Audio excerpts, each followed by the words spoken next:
Unsolved mysteries interest many of us, and even some of the world's best minds have struggled to explain these seemingly unsolvable mysteries. Many of these mysteries have been explained as the years have passed, yet there are many strange mysteries that have yet to be solved in the modern day, and it's these impossible to explain enigmas that have left us wanting answers. So today we'll be taking a look at 25 unsolved mysteries.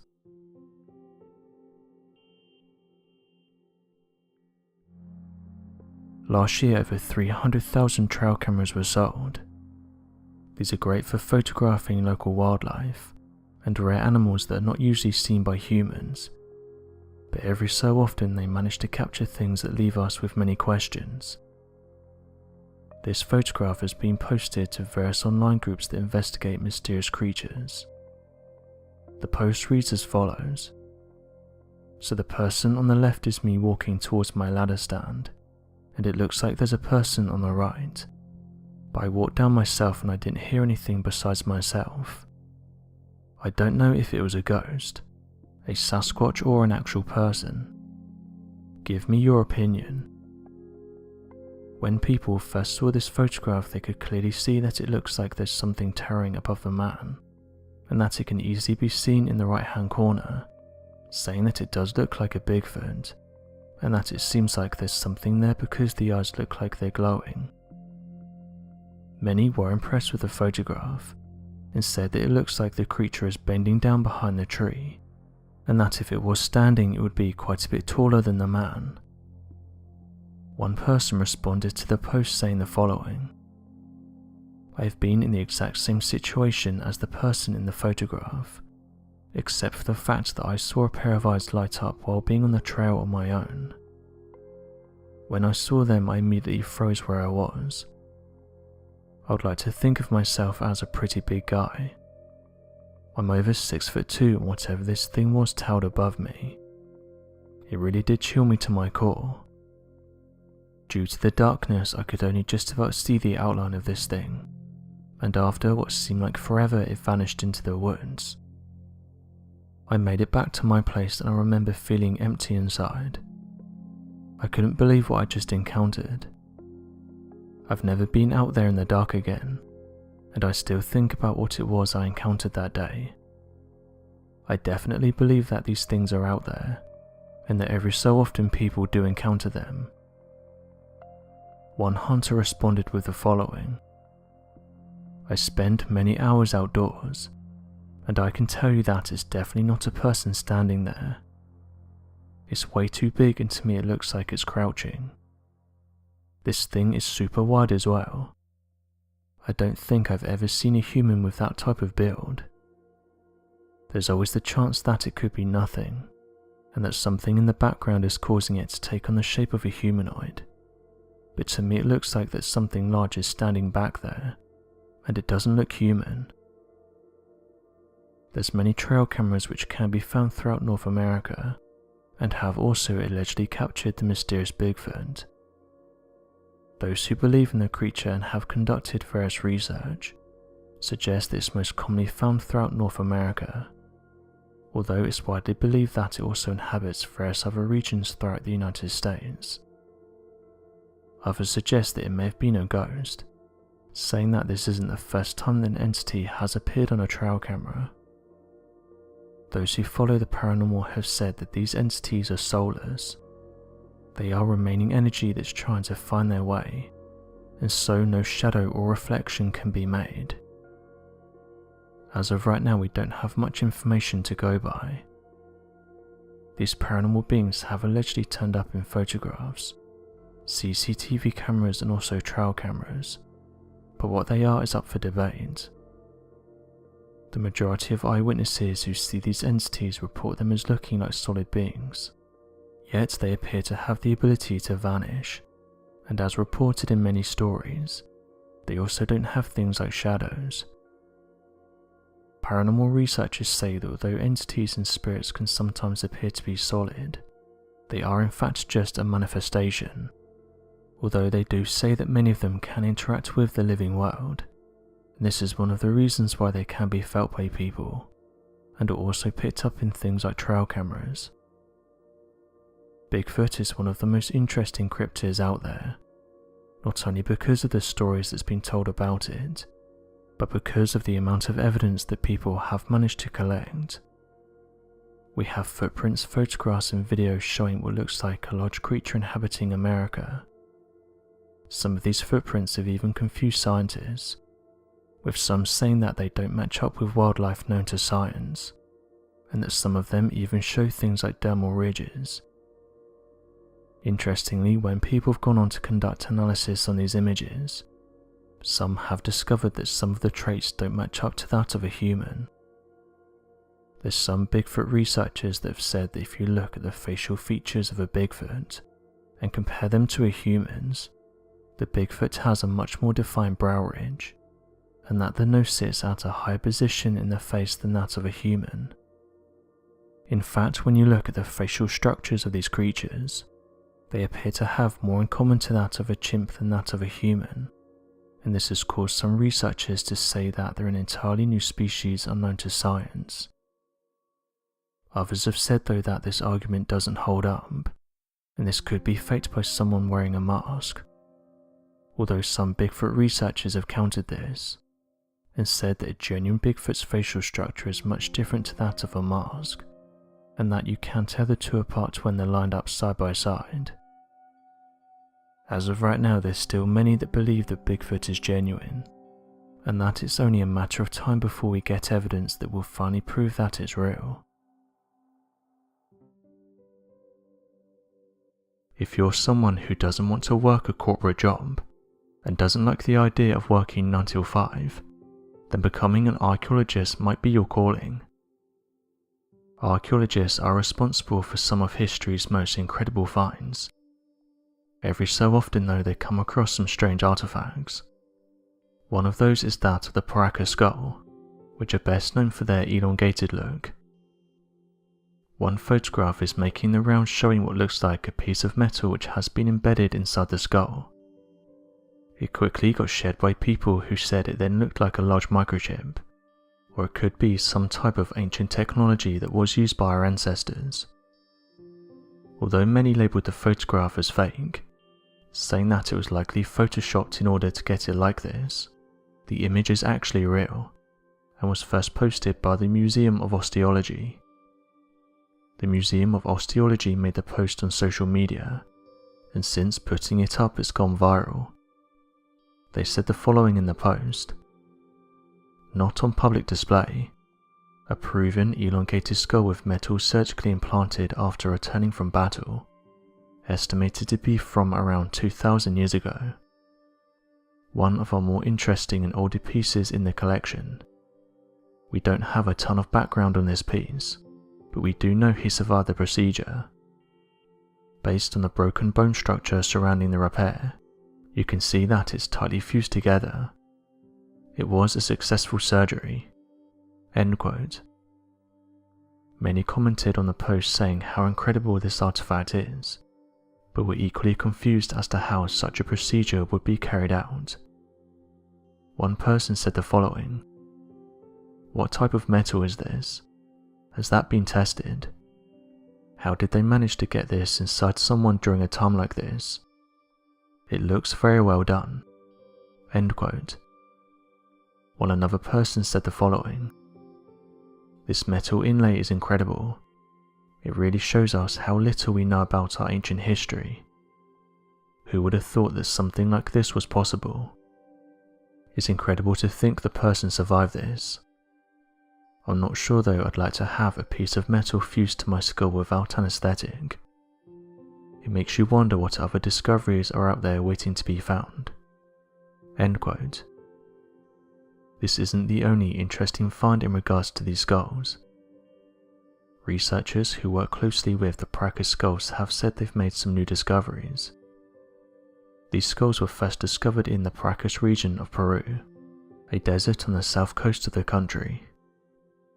Julio Tello, a Peruvian archaeologist, was the first to discover these astonishing skulls in 1928.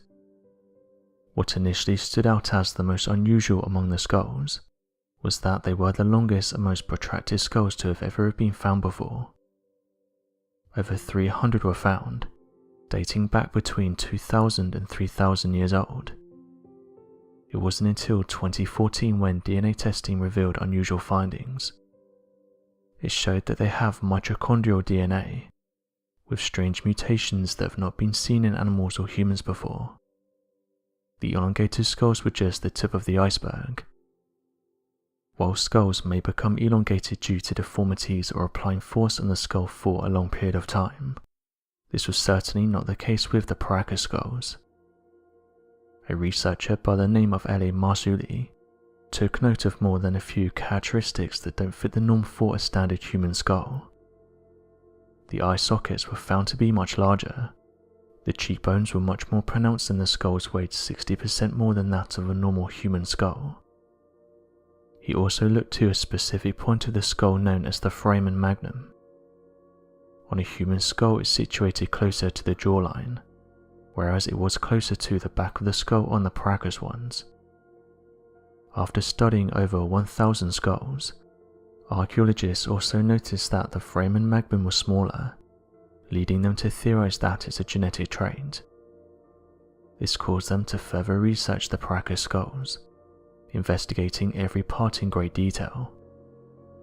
Experts eventually noticed that they were missing a sagittal suture, which is found on all human skulls, and is a piece of tissue that connects the two parietal bones in the skull. Although not all Paracas skulls were devoid of a sagittal suture, most didn't appear to have one at all. This brought upon more confusion and intrigue to those involved in the research.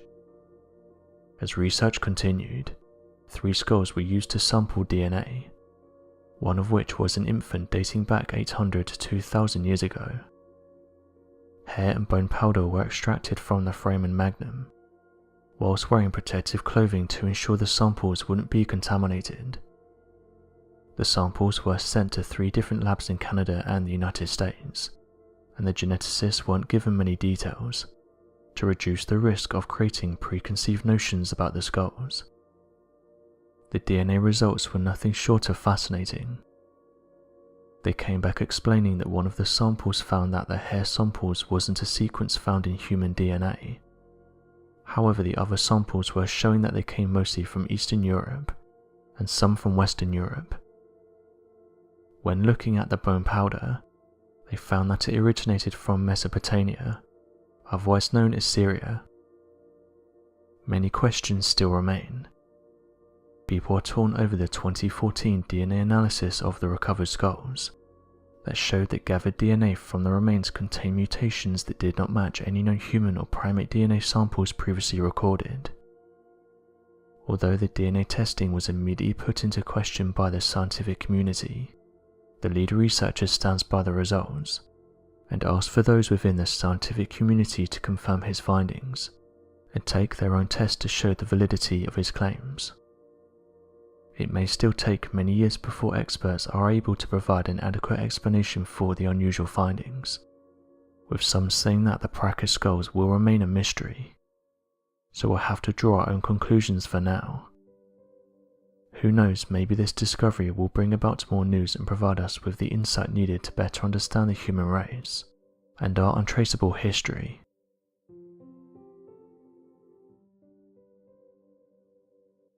Nikola Tesla has been hailed as one of the greatest inventors to have ever lived.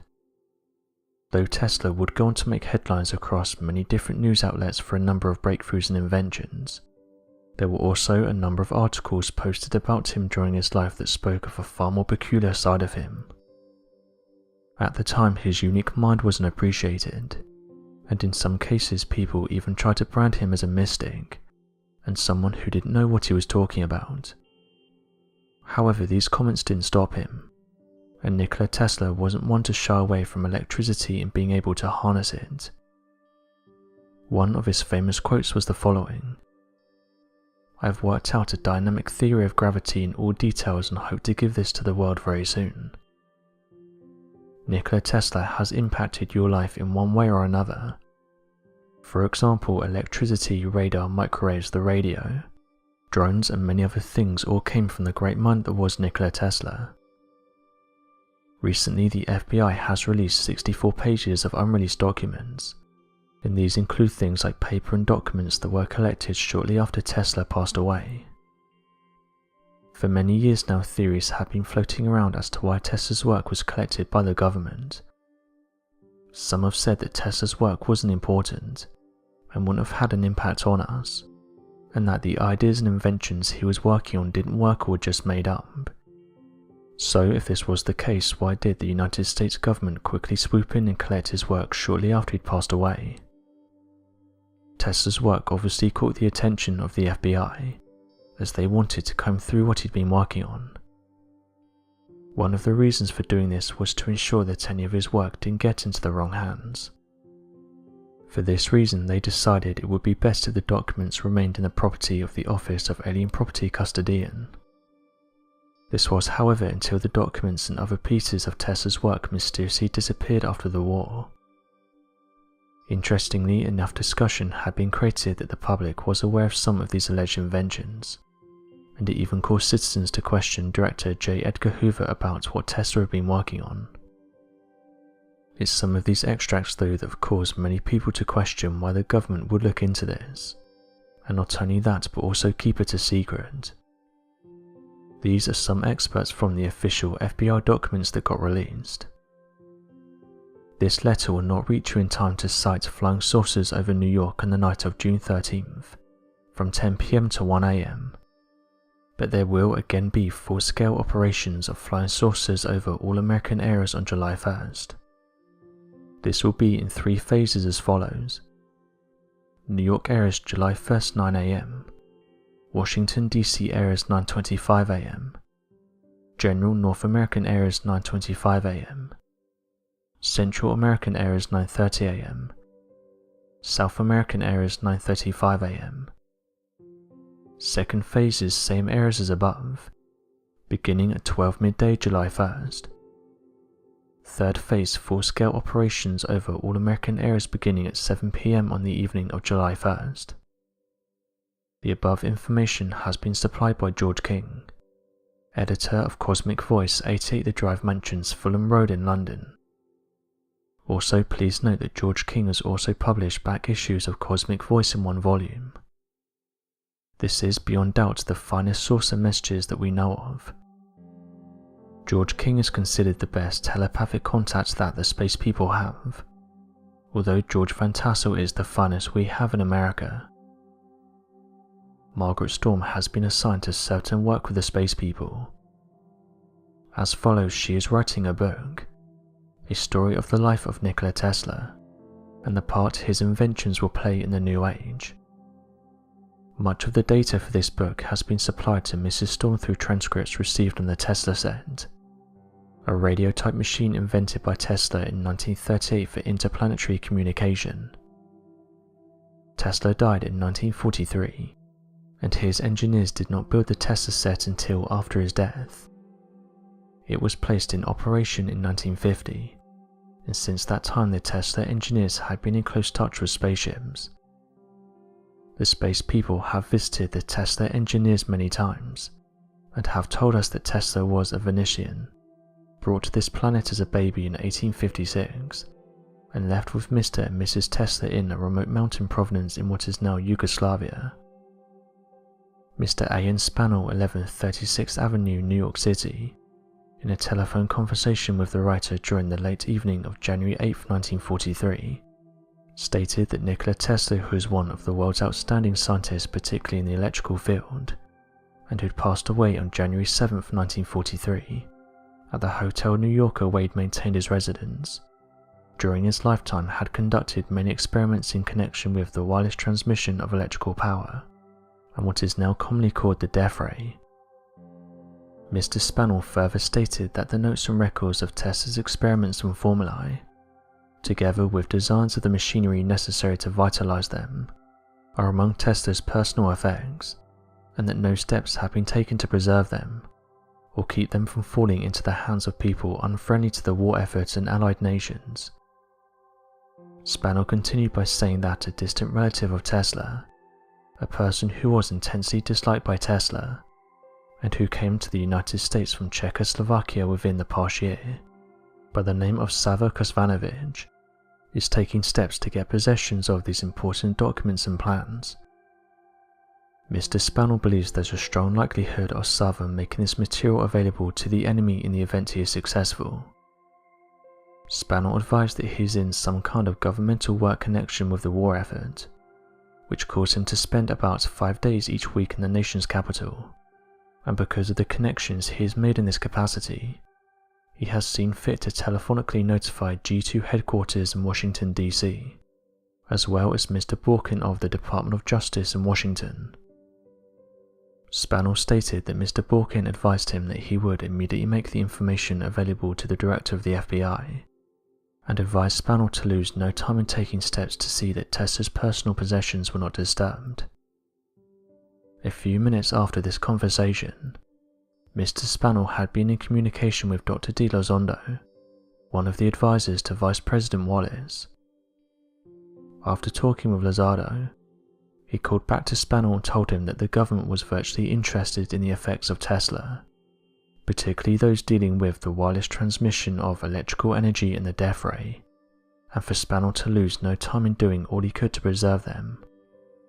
End quote. The pyramids of Egypt have long evoked out their theories. The ancient pyramids are easily some of the most impressive structures that we've created, and since their discovery, scientists and researchers have tried to better understand how they were constructed, and how the ancient Egyptians built them in such a short amount of time. Recently, KGB files were released that revealed that a god had visited the ancient Egyptians. For those unaware, the KGB was the main security agency for the Soviet Union, and this was from March 1954 until December 1991. Dr. Viktor Ivanovich, who was serving as the science advisor for the Advanced Propulsion System, revealed that he had access to secret files about a mission called Project ISIS. He said that during this project the KGB had insiders who worked for the Egyptian government, and that during phone calls that discussed the Great Pyramids, they had the conversations taped so they could listen in. In 1960, Dr. Ivanovich came forward and said that Sami Sarif, who was the Egyptian Minister of Presidential Affairs, captured a conversation that none of them expected.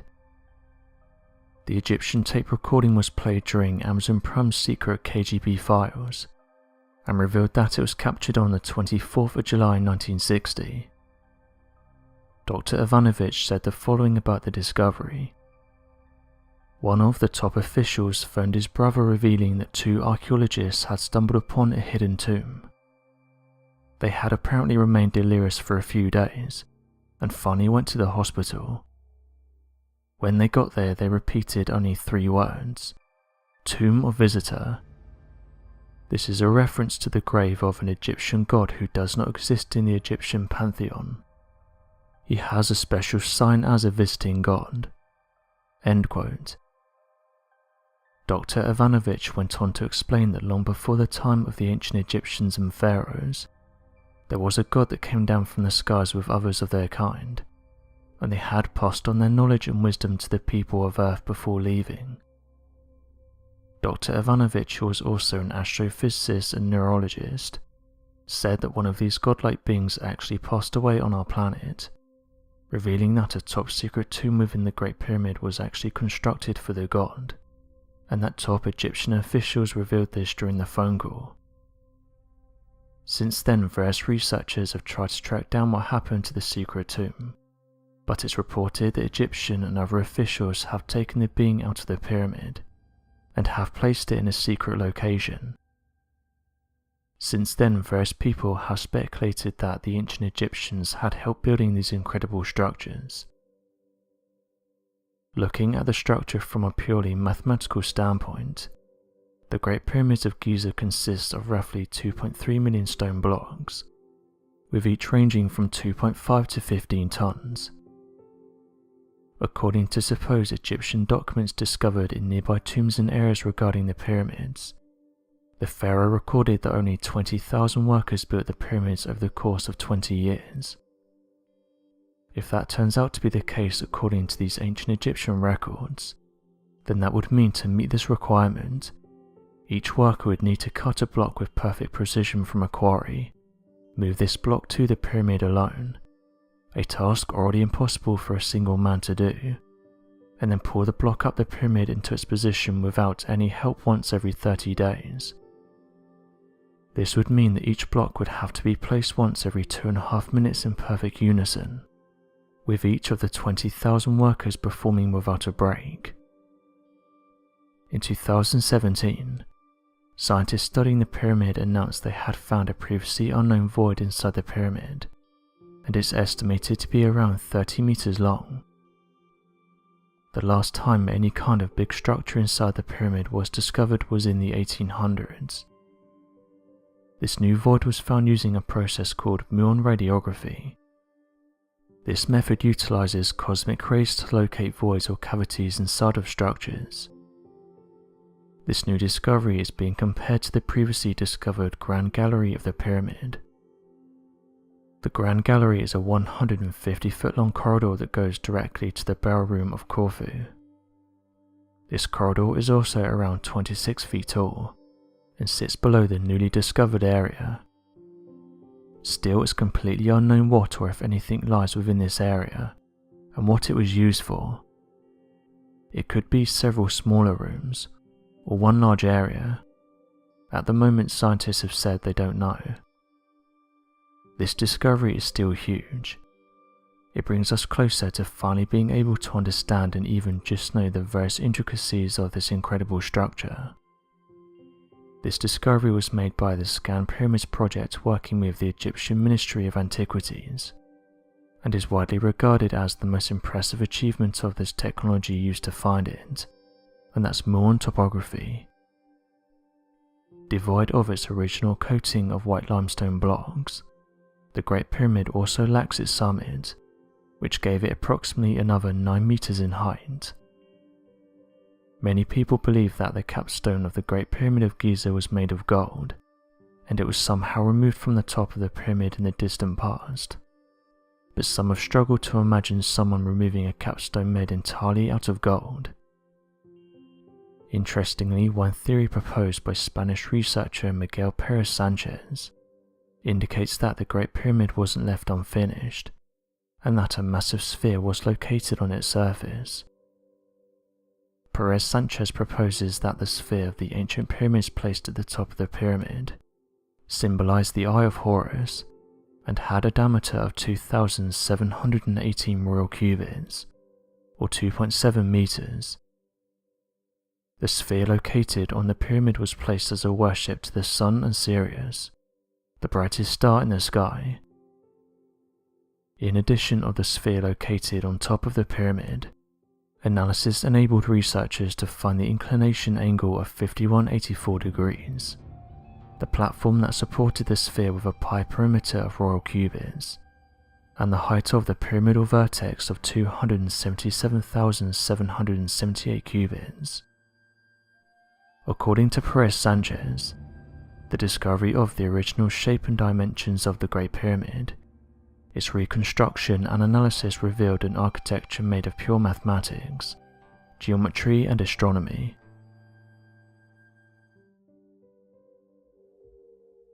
Tom DeLonge is on a mission to prove the existence of mysterious flying crafts. This topic has been featured heavily in the news recently, with people like Elon Musk giving their opinions on the subject. One thing that's come to light is that officials are heavily investigating this topic, having various different videos showing these mysterious objects defying the laws of aviation, with even former presidents coming forward and saying that some of these sightings and encounters can't be explained. Interestingly, a few months back Tom posted an interesting photograph and caption on his Instagram, but it soon got removed not long after being up. The photograph and message was saved by online users, but some couldn't understand why the post had been taken down, while others said that Tom may have been forced to take the post down. It said the following: in the early 50s, a man was claiming to have regular visits from spacemen, that were the same entities that UFO contactees described meeting, as well as the same ones he said were portrayed in the Bible as angels. He said they put outposts in the solar system and had connections to Atlantis and Lemuria. He took many photos in the early 50s, no Photoshop or computers, but many were overexposed potentially because of the propulsion field coming from the craft. A man in 2017 wanted to make a 3D animation of the craft, and asked to borrow all of the photos and negatives from the 50s to help create the animation. Upon digital enhancement, within a black negative this figure and craft appeared. This may be what the people describe as the tall whites or the Atlanteans, or the angels of the Bible. They glow, they can almost look translucent, and it's as if they're surrounded by an electromagnetic force field, but really they may be walking around on Earth, just like men as the Bible texts describe." End quote. The post immediately created a discussion online, with some users saying that the photographs don't show anything of interest, and that it's likely nothing, while others came forward and said that they've encountered similar looking beings. According to local legends and stories, Shasta Mountain is very spiritual, and is said to be placed on top of the lost continent of Lemuria. Since the early 1880s, locals close to the region have reported seeing mysterious flying crafts close to the mountain, along with strange people who would walk up to the mountain and then vanish. Others said that these individuals actually live inside the mountain, and that inside is a lost advanced society. Amateur researchers who've looked into the topic of UFOs have said these crafts are particularly interested in volcanoes, and that every year photographs are taken of them entering these systems. The story of Lemuria is a long one, but according to those that have looked into its history, the Lemurians are said to be an ancient advanced society who eventually relocated underground, and since then this is where they've stayed. As mentioned earlier, most who have looked into this have said that they currently reside underneath or inside Mount Shasta. The Lemurians are thought to be peaceful, kind, hyper-intelligent and all-forgiving. All beings that lived in Lemuria worked together in harmony, were all equal and all respected Mother Earth. Many ancient writings throughout the world talk about a great flood that took out many different civilizations, and people who have looked into advanced civilizations have said that either they were taken out as well, or they were forced to live underground, and have since stayed there. Others have suggested that the Lemurians actually disguised themselves and started living alongside other humans, saying that most agree that their general appearance is that of a tall human, with blonde hair and blue eyes. Doing a reverse search on the image that Tom posted doesn't bring up anything, causing some to say that this photograph could be the real deal. The overall appearance and characteristics of this alleged species remind some of the tall whites or the Nordics. According to MUFON, the second most commonly reported alien is nearly completely identical to human beings, and this is in almost every other way except for a few key differences. Referred to by MUFON as the Nordic alien species, the Nordic aliens are reportedly aliens that have long blonde hair, so blonde that is commonly mistaken as being white, pale skin, deep blue eyes, and typically males stand between 6 and 7 feet tall. Many who have claimed to have encountered the Nordic aliens, or have been abducted by the species, claims that the Nordic aliens possess advanced telepathic abilities, able to communicate entire concepts and emotions with their abductees, and instill them with a tremendous amount of new information. Although many claim that the species is kind in nature, with some saying that the Nordic aliens are preparing to save the human race via abduction, in the event of a world-ending catastrophe, there appears to be a number of apocalyptic and doomsday cults that worship the Nordic aliens in sinister ways. However, those that have been taken by these entities have said the feeling of being in their presence was something that they'll never forget. Scientists and researchers though don't buy into this idea, saying that these are just stories, and those saying that they've been taken into ships are most likely dreaming, reporting that sleep paralysis can make you think that things are happening around you when they aren't. Scientists have also said that they've never found an advanced civilization living beneath Mount Shasta. Researchers have said that the government could be gearing up to tell us something, noting that things like Space Force could have been created in order to communicate with advanced species outside of our solar system. Former employees who worked for the government have also detailed that they're hiding information from the general public, and that they have decades-old documents that aren't being shared, saying that they show proof of mysterious flying crafts that are much more advanced than what we have. Believers though have said that people who don't believe in UFOs are closed-minded, and regardless of what they might think, we have evidence of advanced crafts flying into mountains and volcanoes. All across the world are tales of mysterious creatures. Some of the most interesting ones are those that are encountered in isolated regions, such as jungles and places like Antarctica. One interesting story is that of organism 46b. Before information surrounding organism 46b can be discussed, the environmental context must be thoroughly identified.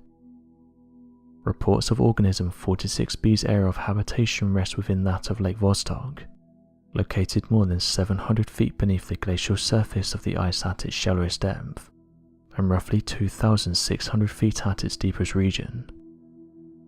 It's at this depth that the ice from the Antarctic glaciers are under enough pressure to melt and form deep lakes. It's within one of these deep lakes, known as Lake Vostok, that the creature known as organism 46b resides in. A supposed leaked document surrounding the first attempts made by Russian researchers back on the 5th of February in 2012, while drilling to the lake's surface, made reference to the creature known as organism 46b. The report itself was titled Organism 46b and detailed an increasingly bizarre story, in which Russian scientists claimed to have encountered a massive colossal squid residing in the lake that could release toxins into the water, could squeeze itself down into small sizes, take on weird shapes, change its physical colours, and cause a mild form of hypnotism if a person began to stare at the creature for too long. Here are quotes from the supposed letter, written by a man named Dr. Anton Padaka. We encountered organism 46b on our first day. It disabled our radio, which we later learned to our alarm was intentional. It's also able to paralyze prey from a distance of up to 150 feet by releasing its venom into the water. Tragically, my colleague and lifelong friend was taken out this way. He tread water wearing a blissful smile as the organism approached him. We watched helplessly as it used its arms to tear off his head, then popped the remains into his mouth. It was as if it had hypnotized him telepathically. It shaped itself into the form of a human diver. We thought it was one of our colleagues swimming towards us in scuba gear. By the time the closest scientists had realized what it was, it had grabbed him and torn him to bits. End quote. Some variations of the legend claim that one of the tentacles of the creature had been chopped off, but that the severed tentacle later reanimated and strangled another member of the team. The legend ends claiming that there were a few surviving members of the expedition, and that Russian officials captured the creature in an attempt to cover up the event. Fact-checking the story leads to a number of strange dead ends that come about in areas of documented factual events that otherwise should have been explored. Here is the completed timeline of the factual events of the Lake Vostok drilling expedition. Back in January 2011, Russian scientists Valery Lukin and Sergei Balat published a paper titled Vostok Subglacial Lake, Details of Russian Plans, Activities for Drilling and Sampling. Valery Lutkin worked at the Russian Antarctic Expedition, Arctic and Antarctic Research Institute at St. Petersburg, Russia, and Sergei Balat worked at the Petersburg Nuclear Physics Institute, Russian Academy of Sciences in Russia. The document detailed the first and only public plan for a Russian expedition into Lake Vostok. Here is a portion from the introduction of the paper surrounding the expedition. The Russian Federation has developed a national project involving the drilling and sampling of Vostok subglacial lake, East Antarctica. The objective is to explore this extremely icy environment, using a variety of techniques to identify the forms and levels of life that exist there. The project is funded by the Russian Federal Service." End quote.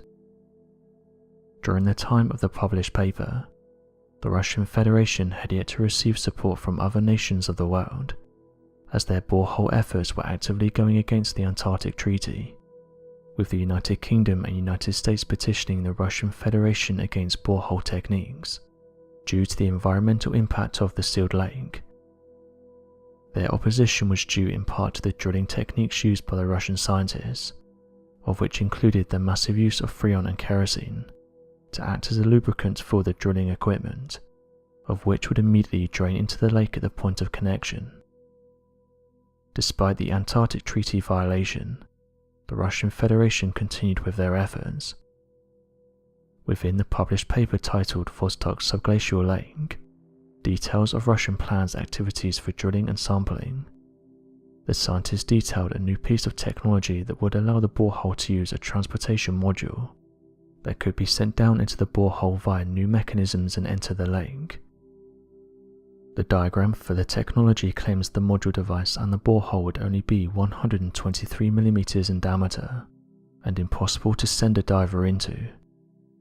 However, given the secrecy of the project and the designs used, such a technology could have been sealed up to send a research team into the borehole if made slightly larger. The technology also shows evidence of human-sized transportation modules, given that the module's designs had a height and width that would scale to fit a human body, and these would fit in a cylindrical tube, of a height 3 times the tube's width. On October of 2011, Valery Lutkin, the co-author of the published paper, was at the Antarctic Research Station alongside Alexei Turkev, of whom were both overseeing the drilling expedition.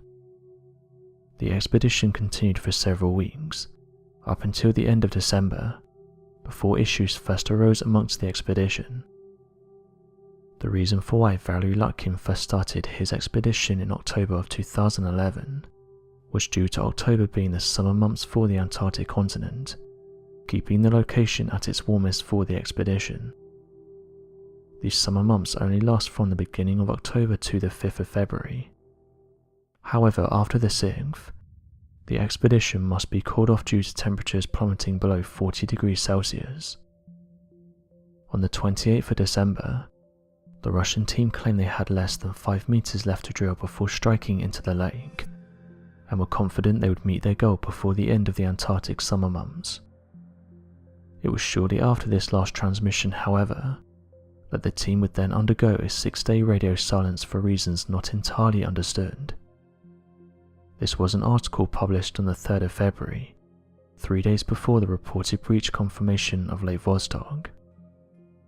The world holds its breath, hoping for the best after 6 days of radio silence from Antarctica, where a team of Russian scientists is racing the clock, and the oncoming winter to dig to an alien lake far beneath the ice.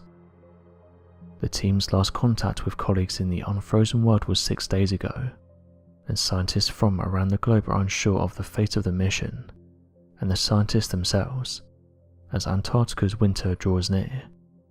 End quote. Given the last transmission, it was believed that the Russian team would have bored into Lake Vostok on the 29th of December.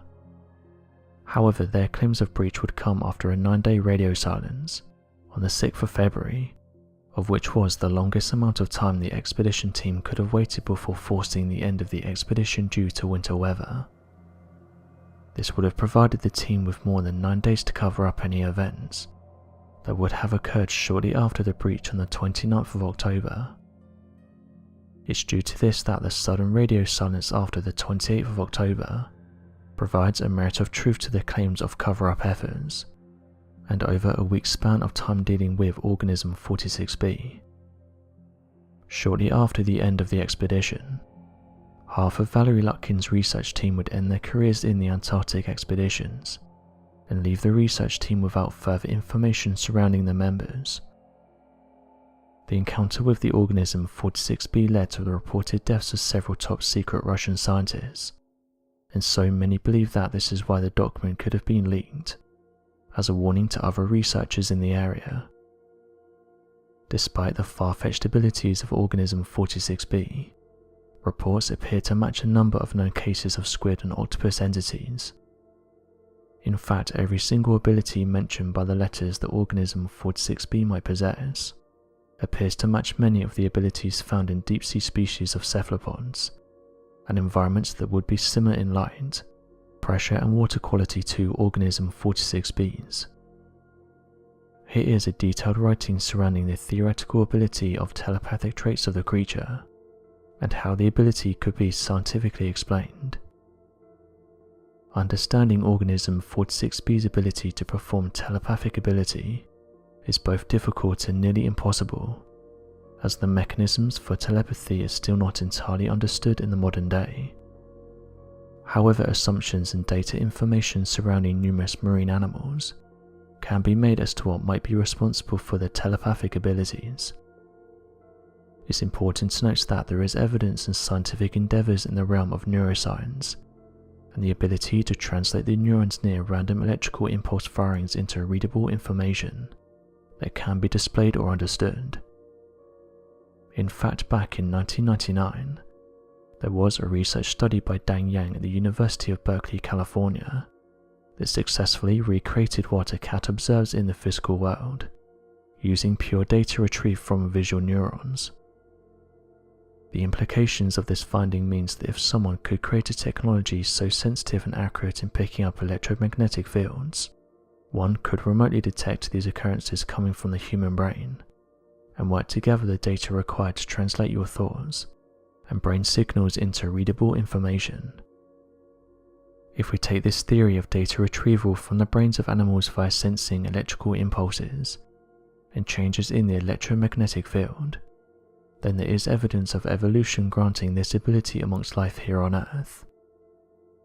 Referred to as electroreception, is a sense that humans do not seem to possess that gives animals the ability to perceive natural electrical stimuli in other forms of life around them. Electrical reception on Earth has only been seen to occur almost exclusively in aquatic life, or amphibious animals that spend their time in salt water, since salt water is a much better natural conductor compared to the surrounding air. This ability is so sensitive, in fact, that young sharks can recognize the specific characteristics and traits of electrical stimuli, and they use this to help them pick up on predators. Given the fact that organism 46b is expected to live its entire life in a completely dark underwater environment, it's possible that the species could have evolved a complex form of electroreception. Here is a detailed writing surrounding the theoretical ability of hypnotic traits within organism 46b, and how the ability could be scientifically explained. Squids are one of the very few species in the world that can camouflage, and change the pigments of their skin so rapidly that they can make a variety of colours. Additionally, the glass squid species is capable of using bioluminescence, and it does this to temporarily stun fish, and seemingly hypnotize them to be consumed. Given the depth and lack of light deep within the underground Lake Vostok, it's of a high probability that if a large marine animal were to exist within the trapped lake, they would also possess evolutionary abilities to generate bioluminescence.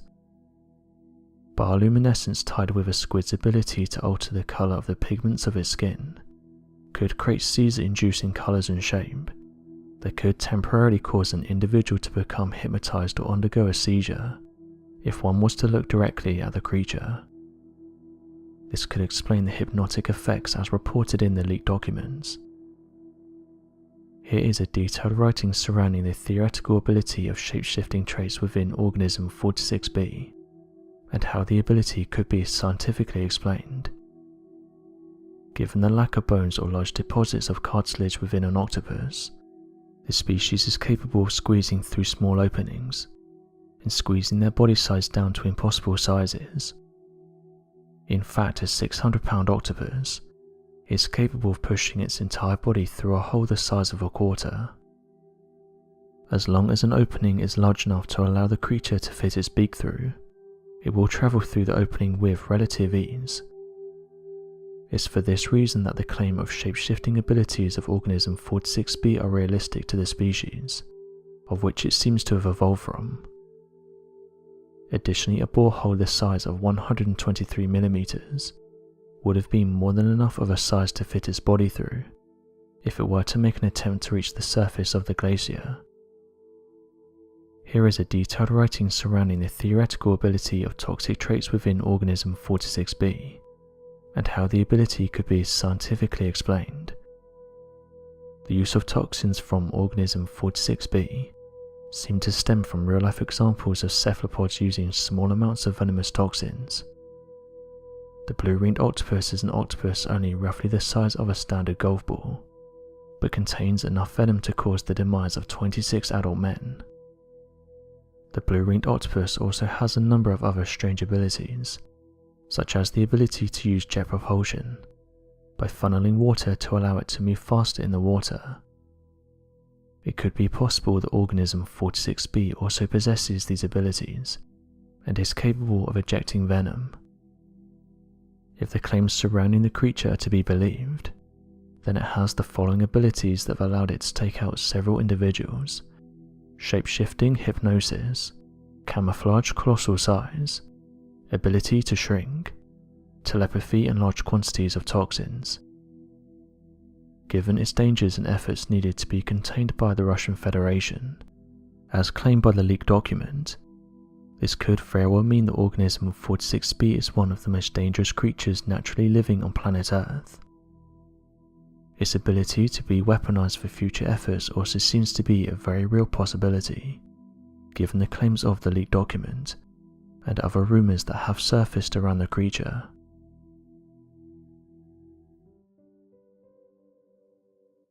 In 1972, a group of researchers at MIT calculated potential future scenarios of human society based on the trajectory of capitalism and industrial civilizations. They compiled their findings and published them in the book The Limits to Growth, which ended up becoming a bestseller. The main argument was that our society would collapse by the 2040s due to lack of natural resources. Recently, scientists reassessed these calculations and found that they still held true. A global collapse is still on track to happen within the next 2 decades. The leading cause of this collapse is the destruction and exploitation of natural resources by corporations and governments. The scientists explain that as long as these powers strive for constant economic growth, we won't be able to deter a collapse of our industrial civilization. They determined this outcome using a supercomputer to calculate 12 possible results for the future. Most of these scenarios all lead to the same ending: global collapse. They predicted that natural resources would dwindle so much that it would negatively impact economic growth, and individual welfare would dramatically worsen. In their findings, the business as usual, or BAU scenario takes center stage as the most famous and ominous potential future. This scenario predicted that our economic growth would reach its peak in the 2040s, before sharply declining. As economic growth plummets, so does the Earth's population, natural resources and even food availability. The current rate of capitalistic ventures is not sustainable, so even if they continue to operate business as usual, it will cause living standards to fall. Their research is not suggesting a doomsday event, but rather a turning point for society. The scientists explain that the human race would continue, but our way of life and comforts would change as resources were bled dry by corporations. This argument is still being promoted as the leading concern for climate change protests, even half a century after the first released findings. In 2020, sustainability and dynamic system analysis researcher Guy Harrington decided to find out just how accurate these predictions still were, and whether or not our society is still on track for a global collapse. Harrington utilized and expanded on research she had already begun pursuing at Harvard University, together with our current real-world data. She published her study and current predictions in the November 2020 issue of the Journal of Industrial Ecology. In the publication, she explained that her findings were nearly identical to those determined by the MIT researchers in 1972. Harrington measured 10 different variables in our society, some of which included population levels, fertility rates, industrial output and food production to determine collapse rates. She found that the BAU scenario was the most plausible, showing a stop in economic growth and a sudden drop in living conditions. Another 1972 scenario, comprehensive technology or CT, was also indicated as a potential outcome in the publication. In this scenario, our technological achievements and advancements help reduce population levels and protect food production, even with our natural resources depleting. Although the burden of global collapse is lessened in this instance, capitalism still reduces natural resources until economic growth stops. Once economic growth is halted, our industrial society essentially collapses. There is still an opportunity to achieve this stabilized world scenario, wherein humans actively limit economic growth before natural resources decline. While the population, pollution, and natural resources will still worsen in this scenario, we can rectify it before it's too late. With technological advancements, a change in policies and societal values can balance out the variables in our society and change our course before human welfare declines. To carry on from this, NASA scientists warns the Earth is due for an extinction level event. In 2016, one of NASA's award-winning scientists explained the possibility of an extinction level event. Going into detail at the annual American Geophysical Union meeting, he suggested to the attendees that policymakers should begin preparations because a comet or asteroid strike is inevitable, and there's not anything we could do to prevent such a cataclysmic destruction. Joseph Nuth has worked at NASA Goddard Space Flight Center for nearly 40 years, and has won many awards for his work in astrobiology. He's also been an active proponent for doomsday preparations. Although he acknowledged the slim odds of an extinction level strike, he argued that it's a random possibility. Since these types of dinosaur killer events are essentially 50 million years apart, Earth is due for another, and it's just a matter of when. Joseph's main point of his warning was not to instill fear in the masses, but to push society to begin preparations and actively pursue space research and advancements. He argued that we're nowhere close to being prepared for such a dangerous threat, and called on NASA to lead the charge to improve our chances. He suggested that NASA invest in building out two types of spacecrafts, one that observes and a rocket that intercepts. If there does come a time when a giant comet or asteroid comes barreling towards Earth, a rocket carrying a nuclear bomb could block and protect the planet. The most important aspect of preparations Nuth explained was reducing reaction time. We need to act swiftly, especially if the rock travels from locations challenging to observe, such as from the Sun. Interestingly though, this theory was recently tested by NASA, and they said that most of the outcomes an explosive did not do anything to the asteroid, saying that this simulation showed that the asteroid would stay on its course and would still make contact with Earth. However, NASA currently operates on a 5-year project span, where it takes them years from the start of mission approval to the final launching. They would need Congress support for such a large project, which would be difficult to obtain since it requires such a large budget. Joseph estimates that this request would quickly run up several $100 million, and this would be just to build one of the spacecrafts. For those who are doubtful, Joseph reminded them of a close call event in 2014, where a comet passed very close to Mars. Scientists only found the comet a mere 22 months before it nearly collided with the planet. Not enough time to prepare for a reliable protection plan if it had passed any closer. It really puts it into perspective about how insignificant we are in terms of the universe. It would only take a medium to large asteroid to wipe out the majority of life on Earth.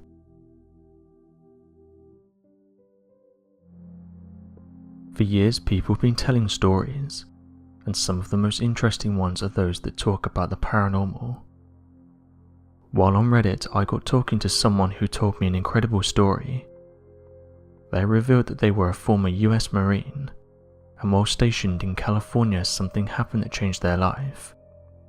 He said the following: "I wanted to share my story with you as I've not opened up about this before, and I'm interested to see what people make of it. Since it happened, I've tried to make sense of it, but at the time I didn't open up about it because I know I would have been ridiculed. I won't go into too much detail, but at the time of the encounter I was stationed in California. The encounter happened during a military exercise. We were dropped into the nearby forest. Around 20 minutes into the exercise I'd split up from my group, but I could see them off into the distance. As I started to catch up to them, a loud knock caught my attention. The noise came from my left. The first thing I thought was that someone threw something at me. It turned out though that the loud thud wasn't created by an object hitting the ground, but rather by something. As I looked through the trees, I could see the outline of what looked like a large human. At this point, I would say I was around 80 meters from whatever this thing was, so I couldn't work out what exactly I was looking at. Again though, I heard the loud thud, but this time I could see that this thing in the distance was creating it. It had hold of a thick branch that I would guess was around 4 feet in length, and a few feet in circumference. After slowly moving towards the direction of the noise, I could see what appeared to be a humanoid-like creature. This thing stood approximately 7 feet tall, and each time I inched closer it would hit the nearby tree with a branch in its hand, sending echoes throughout the forest. This time though, I bolted it in the direction of my team, and I didn't look back. As I said, I've never told anyone this story, but I'm certain of what I saw. It's tough because I keep going over that day, and I know how far-fetched it sounds, but I know exactly what I saw. What I found interesting though is that after scrolling through Reddit and reading up on those that spent time in the military, a lot of them have experienced strange stuff that they can't explain. Although the majority of their stuff centers around the paranormal, it made me feel a little better that I wasn't the only one that had a strange experience." End quote. Many stories have come to the surface over the years involving Bigfoot, with eyewitnesses saying that enough people have encountered this cryptid that sightings should be taken more seriously. There have been many reported sightings of a massive legendary creature known as Bigfoot all over the world. They are mostly sighted in remote areas, sometimes in urban areas and very rarely in city parks. However, the most unlikely place you would think to see a Bigfoot is near a military base. Yet some researchers have argued that there's been more reports of Bigfoot being sighted by military personnel than civilians.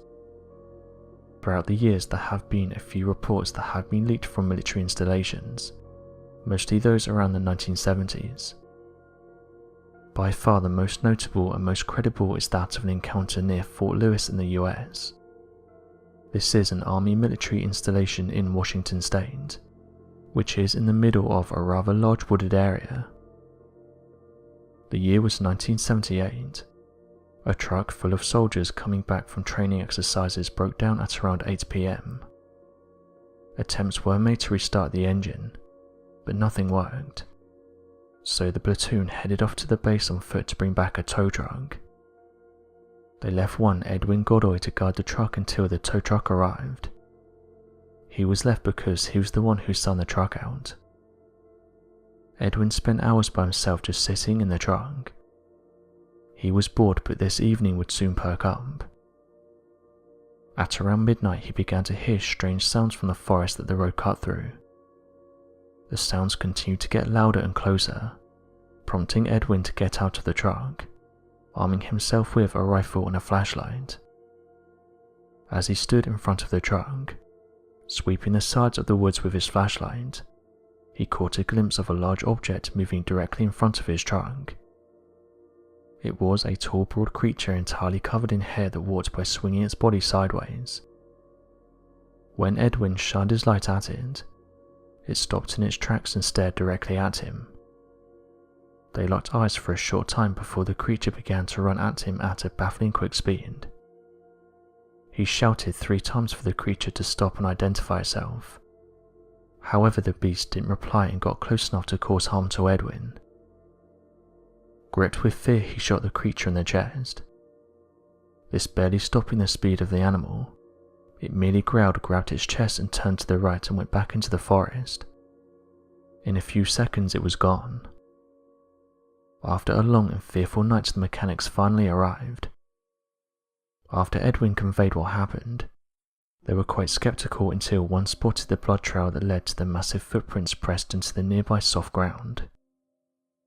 Shortly after, a radio call was made to the base explaining what had happened.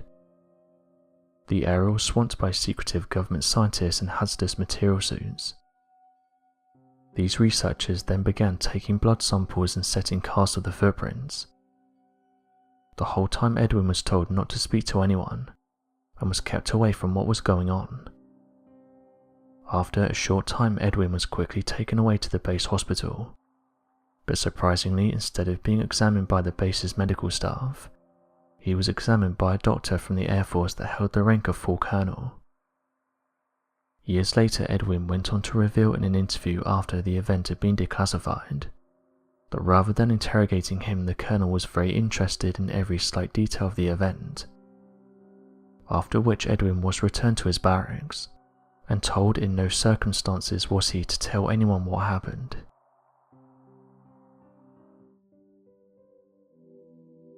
Storms are a common occurrence on our planet. During some of these events though, they've unearthed some interesting discoveries. One photograph that's currently being shared is this one. It shows a huge ancient road that was allegedly lifted by a storm in the Pacific Ocean. The poster said that many residents living close to Sakhalin Island, a Russian island in the Pacific Ocean, claimed that after the storm the large roadway appeared. Residents reported that they were able to walk out onto it, but said that the event didn't last long, and the road sank back into the ocean. The island is known to have harsh storms, and in the past fishermen and locals have even passed away due to how strong they were. Except for a few eyewitness testimonies, not much information can be found out about the event. Online users said that although it sounds unlikely that a man-made road is lying just beneath the waves, it's entirely possible. After all, various ancient civilizations have been lost to the waves, including that of the mysterious pyramids of Yonaguni, also known as the Japanese Atlantis. One of the divers said the following after investigating the area.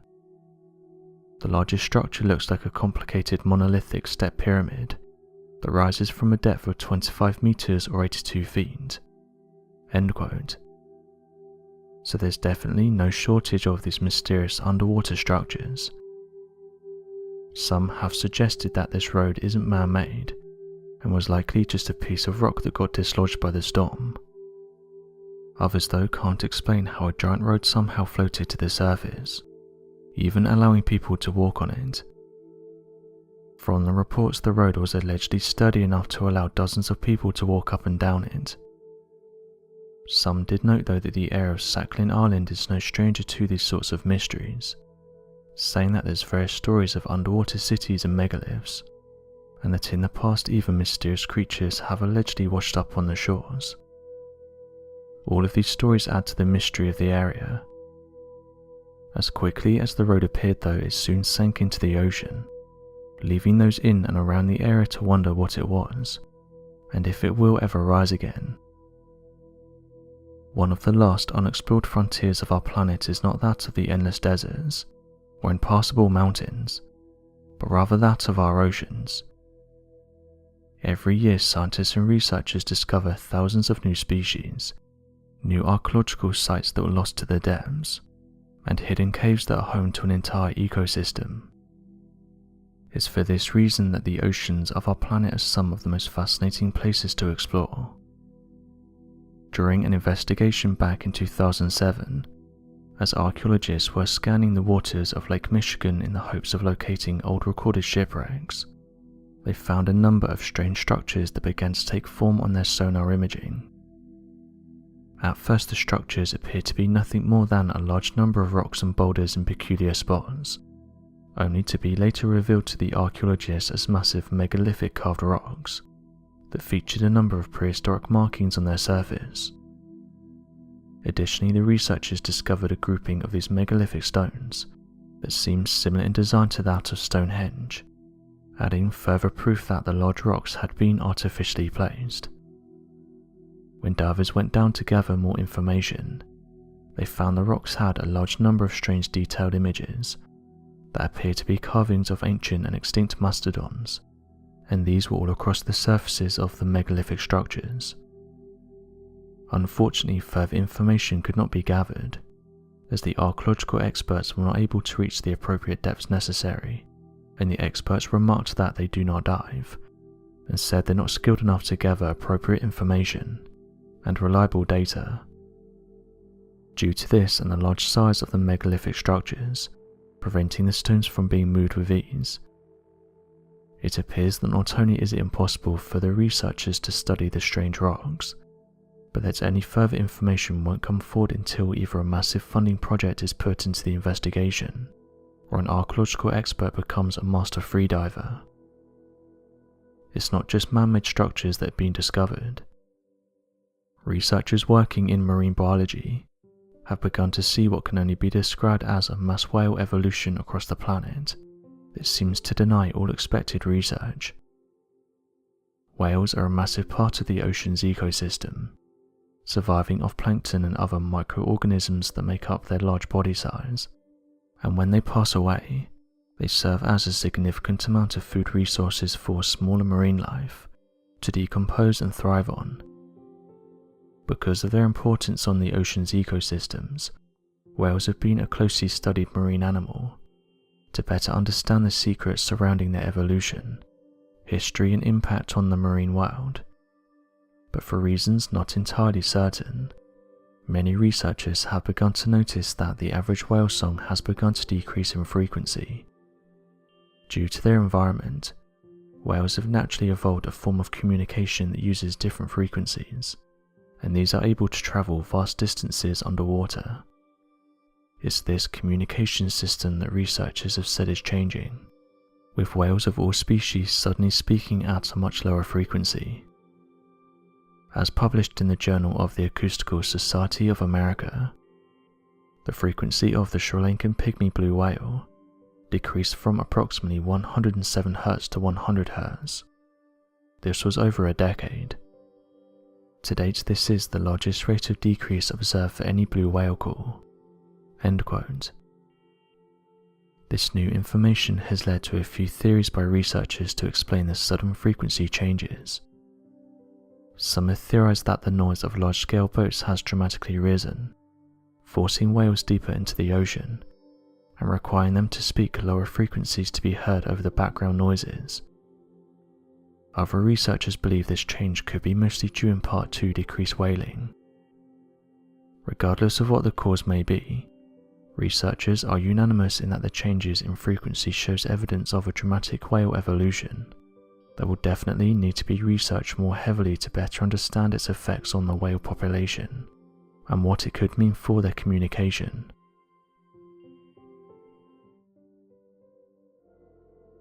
Rarely does the church go into detail about some of the darkest sides of their job, but it's a side that's fascinated Hollywood and everyday people for decades. Whether you believe in the paranormal or not, there's many that have their own stories of running in with things that are not quite human, and some of these priests have revealed the truth behind some of these stories. In every culture around the world, regardless of where they arose or what they believed, claims of demonic possession and terrible hauntings littered all throughout human history. Although such claims of demonic entities might seem to be nothing more than the irrational fear of ancient man, In the modern day, there continues to be reports and evidence of exorcisms that persist, some of which have led to individuals losing their lives. Believers will say that these cases are real and that the individual is haunted by an unknown entity, while scientists will tell you that demonic possession is a myth that's unsupported by any scientific evidence. Interestingly, many who are attached to the church will tell you that the majority of cases they investigate actually turn out to be nothing, and are in no way connected to demons. There are some cases though that aren't so easy to dismiss. A former CIA agent, Mr. Marrow, recently came forward and told of his story, detailing that Father Martin had passed away after he'd offered to carry out an exorcism on a young girl. Father Martin passed away after a fall, claiming that the entity that was inside the child caused him to fall over. The agent, Mr. Marrow, was close to the case, and has revealed some inside information about what happened. When Father Martin arrived at the house of where the possessed individual was being kept, Mr. Marrow revealed that the family was already there trying to make sense of what was going on. As the priest arrived, the possessed individual walked up to the priest and immediately knew who he was, saying, "So you're Malachi Martin, and you think you can help her?" This told the priest that the girl was no longer in control of her own body, and that whatever was controlling her knew of the father and his intentions. The event took place in 1999, but after this it was reported that the priest was heavily affected by the event, so much so that he was convinced that an invisible force had caused him to fall over, and which led to his passing. The father passed away in July 1999, and was well known throughout the United States. He would turn his back on the church early on, stating that many within the church didn't have their priorities correct, and didn't want to help people, and were more interested in power than anything else. He believed that people within the church were worshipping dark forces, and that groups of powerful individuals had taken over the church and were controlling people.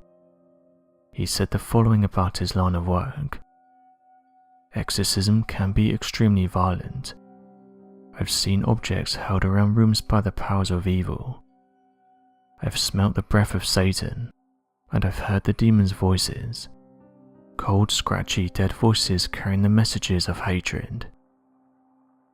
Although some skeptics have labelled the father as a fraud, and have said that these possessions can be easily explained as things like illnesses, to this day reports are still coming in from people and family members who claim that possession is real.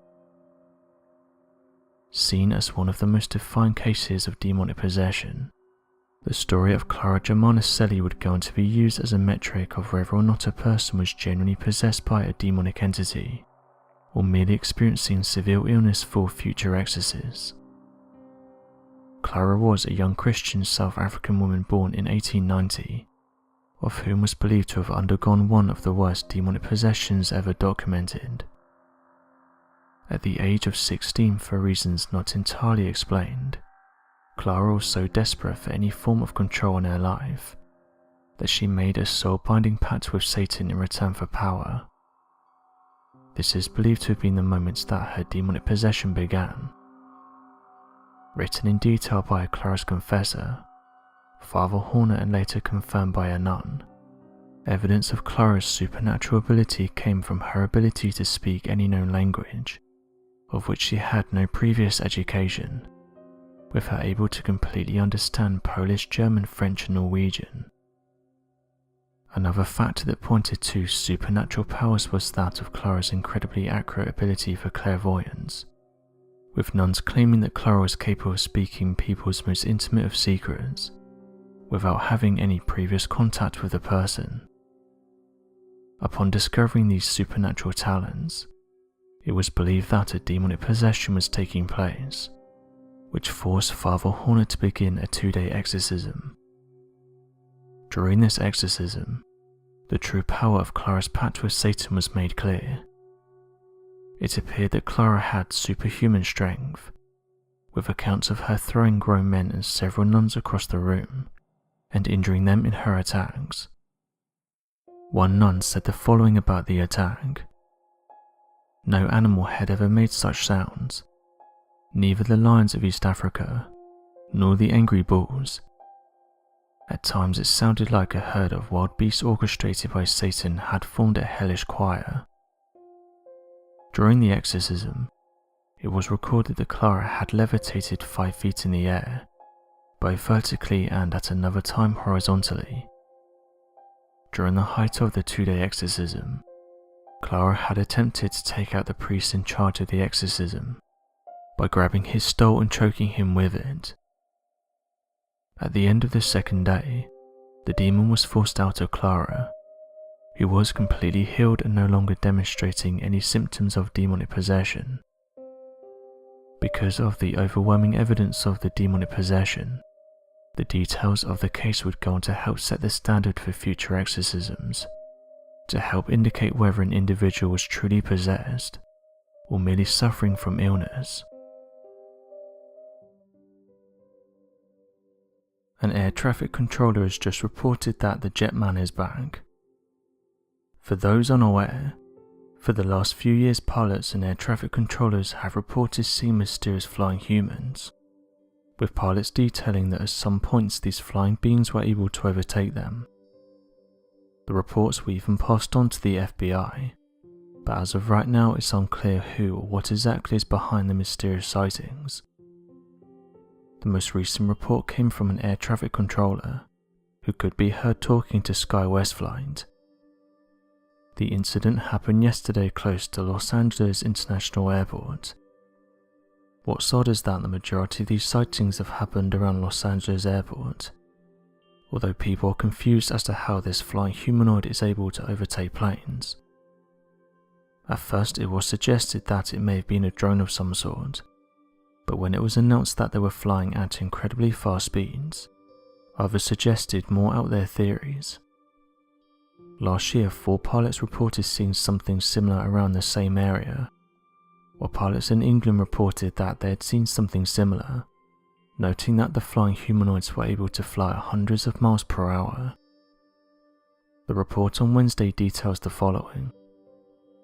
A Boeing 747 pilot reported seeing an object that might have resembled a jetpack, 15 miles east of LAX at 5,000 feet altitude. A Federal Aviation Administration spokesperson said in a statement, "Out of an abundance of caution, air traffic controllers alerted other pilots in the vicinity." In recordings obtained by the CBS network, the air traffic controls can be heard saying the following.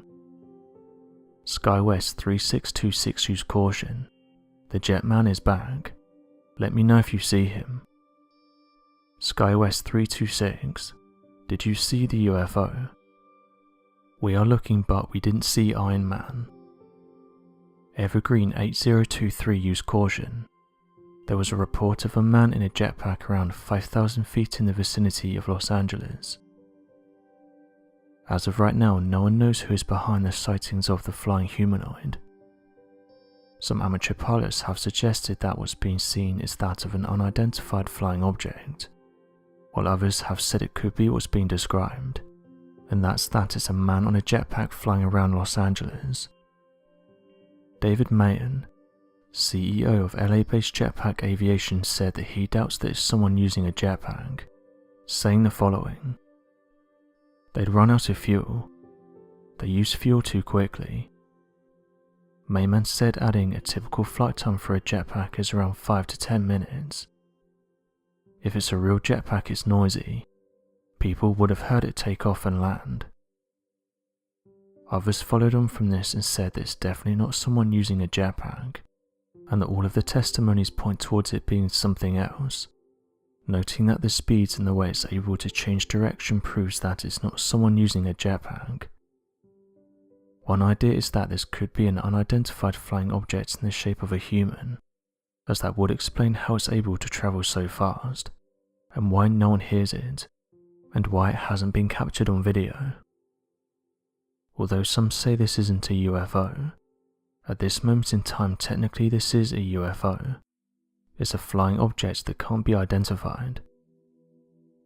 Other amateur researchers have come forward and said this isn't the first time this type of sighting has been reported, going on to say that nearly all of these cases still to this day remain a mystery. The number of pilots who have come forward in detail seeing mysterious objects isn't anything new, but perhaps the sad part about this is that most of these get ignored.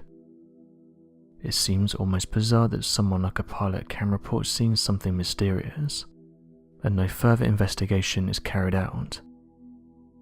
After all, these are the people that spend the most amount of time in the sky, so when they report something strange it should be taken more seriously. One person said the following: "It's weird how both of these reports have been made so close to one another. It's a really interesting story. Could this be some kind of new technology that's being carried out above Los Angeles? Either way, it's odd the pilots is saying that it looks like a humanoid on a jetpack. To my knowledge, there's no jetpack in the world that's able to take a human to these kinds of heights." End quote.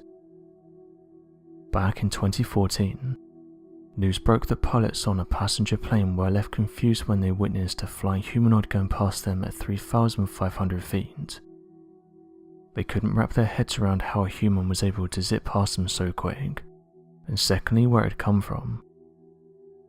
Aviation experts then admitted that they were too baffled by the reported sightings of a flying humanoid. After making the news, the flying humanoid was then given the name of the Superman of Macclesfield. The mysterious individual suddenly appeared out of nowhere and was able to overtake the Airbus 320. This was while the plane was flying close to Cheshire Town in England. The pilot and the first officer reported the strange sighting to air traffic control, where at first they thought the individual may have been a paraglider. However, they couldn't see any gear on the humanoid, and so ruled this out. Things got even more confusing when air traffic control reported that they hadn't picked anything up on radar. It was as if the mysterious individual had appeared then suddenly vanished. Teams on the ground were sure that the individual that was seen must have been a paraglider. However, further checks were carried out to see if any paragliders or people using parachutes were seen in the area, and it turns out that no one was in the area during the strange encounter. Officials at the UK Airports Board, who investigate near misses in British airspace, came forward and said that they think this is one of those cases that will likely never be solved. The report states the following: they sighted the object a few hundred meters in the 11 o'clock position 2 to 300 feet above. It passed down the left-hand side of the aircraft at 100 to 200 meters. The crew only saw it fleetingly. There was no time to avoid action, and they reported that they based their assumptions on it being a person under a canopy. But at the time the skies were clear and the pilots had visibility of around 6 miles. None of them remember seeing a canopy though. It wasn't long before experts from the British Hang Gliding and Paragliding Association got involved, and even they said that at the time of the report and due to weather conditions, it would have been impossible for a single flyer to be in the area and travelling at the speeds they were.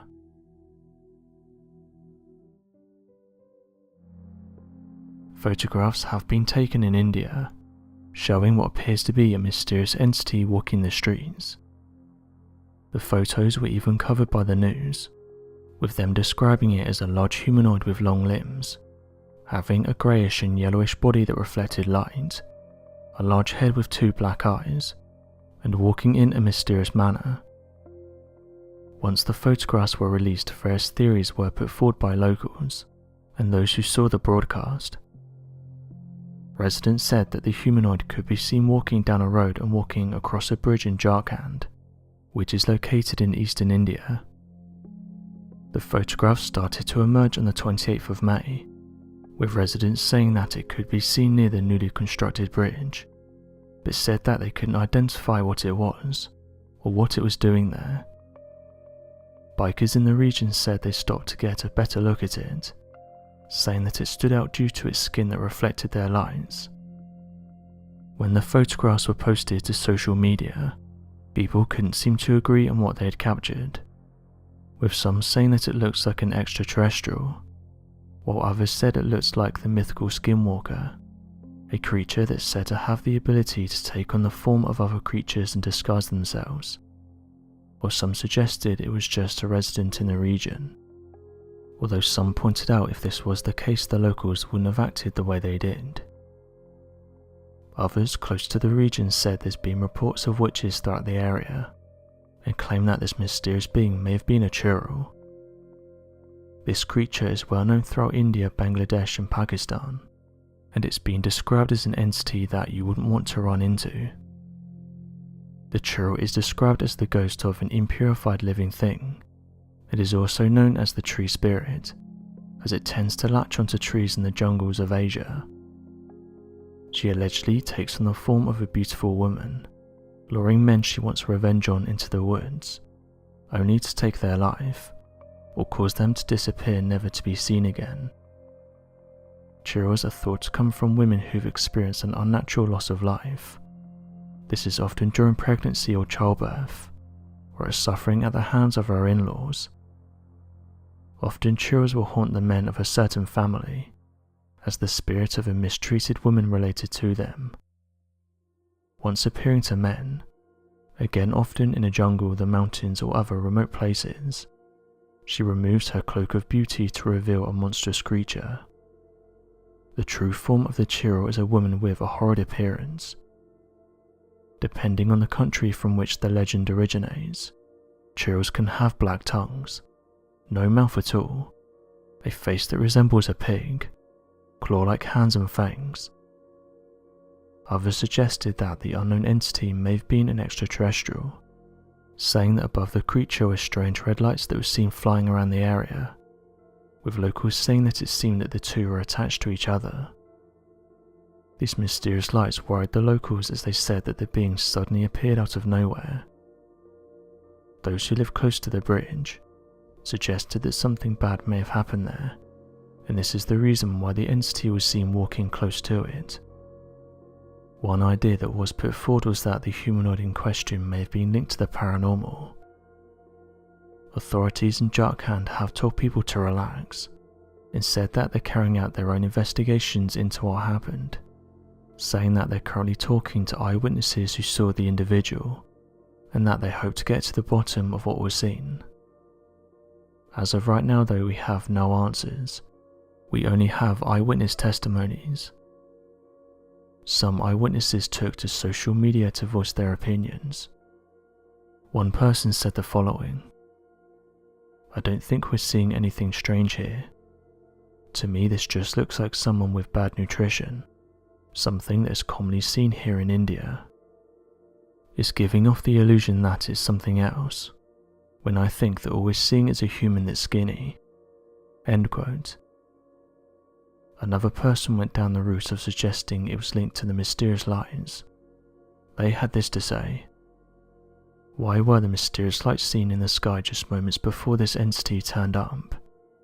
I think that's strange, and I think it proves that something is going on here. It's likely that we won't be told the truth about what was just seen." End quote. One of the most interesting legends to surface from the country of India, and that led to a full-on investigation from police that spanned for several months, was that of the mysterious shape-shifting wolves. Back in 1983, there were reported cases of people from India that suddenly went missing. Police later uncovered that the individuals were taken by reported sightings of mysterious wolves. This didn't make sense at first, as there appeared to be no evidence that large wolves were taking these people, as well as the fact that one father reported a wolf standing up and throwing rocks at him as he tried to run after his family member. These strange reports led many locals to believe that perhaps strange supernatural worshippers were living in the region of the sightings, and that they were ultimately behind the mysterious happenings.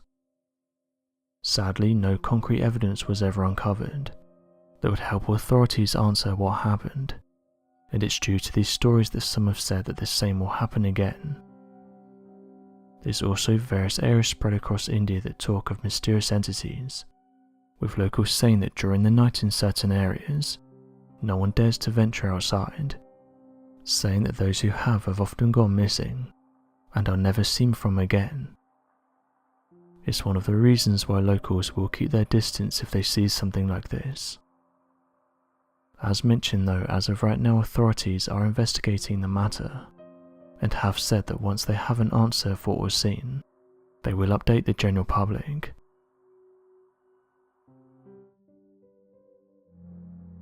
This photograph was taken in Indian Wells, Arizona. After the individual sent it to a website that looks into dogman sightings, no other information was given. All the poster said was that they saw the creature when walking home, and said that it looked like a giant dog. Those who've seen the image have labelled it as one of the best dogman photos we have. Cryptid researchers who've studied the creature have noticed that it's elusive, and encounters with the dogman happen very quickly, with those involved more concerned about getting to safety rather than taking photographs. The image shows what looks like a canine-looking creature, with a large head, broad shoulders, black and brown fur, 2 eyes, a nose and its mouth open. Interestingly though, there's no shortage of these types of stories, and for years now people across the world have been encountering a large dog-like creature. This person shared their story. The year of my encounter was 2015, and it happened at the Wise River, Montana at 11:30 p.m. I lived alone, and in this remote location we don't have cable, so the only option is satellite TV. It was a humid summer night in July, and the TV was acting up, so I needed to go out and readjust the satellite. I took a flashlight and a firearm with me. When I went outside it was unusually quiet. I also purchased an AR due to other sightings I've had, but they weren't credible enough to chalk it up to a dogman. The silence was unnerving. I brushed the thought off and went to the dish, which is in the corner of my yard. I went to work making sure all the wires were alright, and pointing it to a different angle. Suddenly I heard a small snap of a stick to my left, and turned the flashlight to the direction and saw a creature standing there. I got a good look at it for what seemed like an eternity, but if I had to guess I'd say it was only for around 10 seconds. I slowly backed off and ran back to the house, and locked all the doors and windows. The creature was unlike anything I'd seen before. When I shined the light at it, the first thing I saw was the head. It had cropped ears that pointed upwards. Its snout was more narrow than a bear's, and I could see large teeth protruding from the jaw. Its eyes were a deep red shade that seemed to reflect off the light I was pointing at it. The body was muscular and huge. It had long arms that appeared to be longer than its legs, broad shoulders that tapered into a skinnier waist. It was slightly crouched over when I saw it, with one hand wrapped around a small tree. I could make out the legs, which looked similar to a dog's legs. It had obvious hogs. Even with the crouched position, it was around my height, which is 6 foot. Standing up to full height, this creature could easily be 7.5 feet tall. The fur was black and thicker around the neck and chest, and the bottom half less so. I don't know if it was aggressive or not. What I know is I had a feeling of dread unlike anything I've ever experienced. Was it just observing me or stalking me? For a creature this large, it was deceivingly silent. It got within 15 yards of me without me noticing. All I knew was I needed to get out of there and not find out. I don't live on the property anymore, but after the event I've never had another face-to-face encounter. I would hear sounds in the woods I couldn't explain. They would start off relatively quiet and work their way up to furious howls and screams, then back down to quiet again. I don't know if this was the same thing because it could have been local wildlife. Another person detailed their encounter with this creature, saying the following: I live in the northwestern side of Michigan, and we have this legend called the Dogman. It's basically a werewolf. I was 9 years old when this happened. At that point I still shared a room with my sister, and so my bed was on a wall with a big window on the opposite side. My sister's bed was right underneath that window. We were on the first floor of the house, but we lived on a hill so it slanted, and so it's a pretty high window, around 9 feet off the ground. I woke up one Saturday night feeling really thirsty. It was around 2 in the morning, and everyone else in my family was asleep. I was about to crawl out of bed to go to the bathroom just down the hall, when I looked at the window and froze. At the bottom of the window there was a really dark shape. It looked like the top part of a Siberian husky. It was big, with 2 points that looked like ears on the top. I couldn't make out any other features. I thought that maybe something in my room was causing a reflection in the window, but this wasn't the case, as the creature then moved. The ears were also twitching, which told me that this wasn't a reflection. The Dogman story is really big here, and we live right in the woods, so I immediately thought it could have been the Dogman. The thing that really stumps me is how anything would manage to stay up by a window that's taller than the average man. Since I was young, I do accept that it was a possibility, I just imagined it, but I really do believe that there was something outside the window. Scotland has the Loch Ness Monster, and it seems that North America has the Dogman. Oddly enough, although it seems there's no way such a creature could exist, every year many people detail their reports. The 7-foot creature has even made it onto the news, but as of right now there's no definitive proof of the Dogman. Believers have said the creature is similar to Bigfoot in that it's elusive, and that various theories have been presented to explain it, from the creature being an experiment that went wrong, to it being an undiscovered species. All we have to go by is a few photographs that eyewitnesses managed to take. Time travel is an interesting topic. There's various stories floating around online of people who claim to have time travelled. Although these stories are interesting and they make you think about the future, scientists have said that none of them are true. They are all made up, and that there's no evidence that anyone has ever time travelled. Regardless, this hasn't stopped people from coming forward with their stories of time travel. One time traveller who wishes to stay anonymous came forward and detailed what they saw in the future.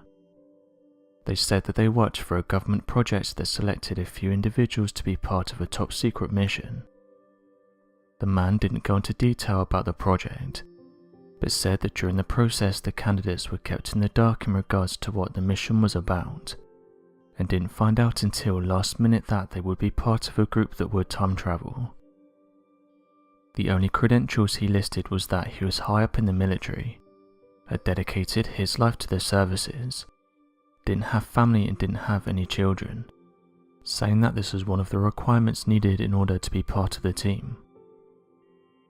The man detailed that energy never leaves the universe, and that once it's out there it can still be seen if you have the correct machinery.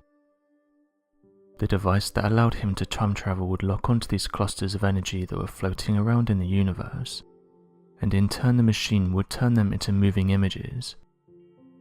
He also detailed that there was another machine that would allow you to travel forwards in time, or at least see events that would play out in the future. He said the following: "Many time travel claims may not be wrong, because what I may have seen on one timeline may not match up with what someone else has seen on another. There's countless possibilities that could happen to our universe in the future, and when we lock onto these cosmic energies, we are just seeing one possibility out of an infinite number of possibilities." End quote. The man detailed that our future doesn't look bright, or that the timeline in which he saw doesn't look good for humanity. He detailed that mass famine will spread across the world in the next 100 years, and that freedom will be virtually non-existent. He details that this doesn't plan out in the way that many people think it would, saying that there's not a horrible leader, but rather the vast majority of humans voluntarily give up their freedom without knowing.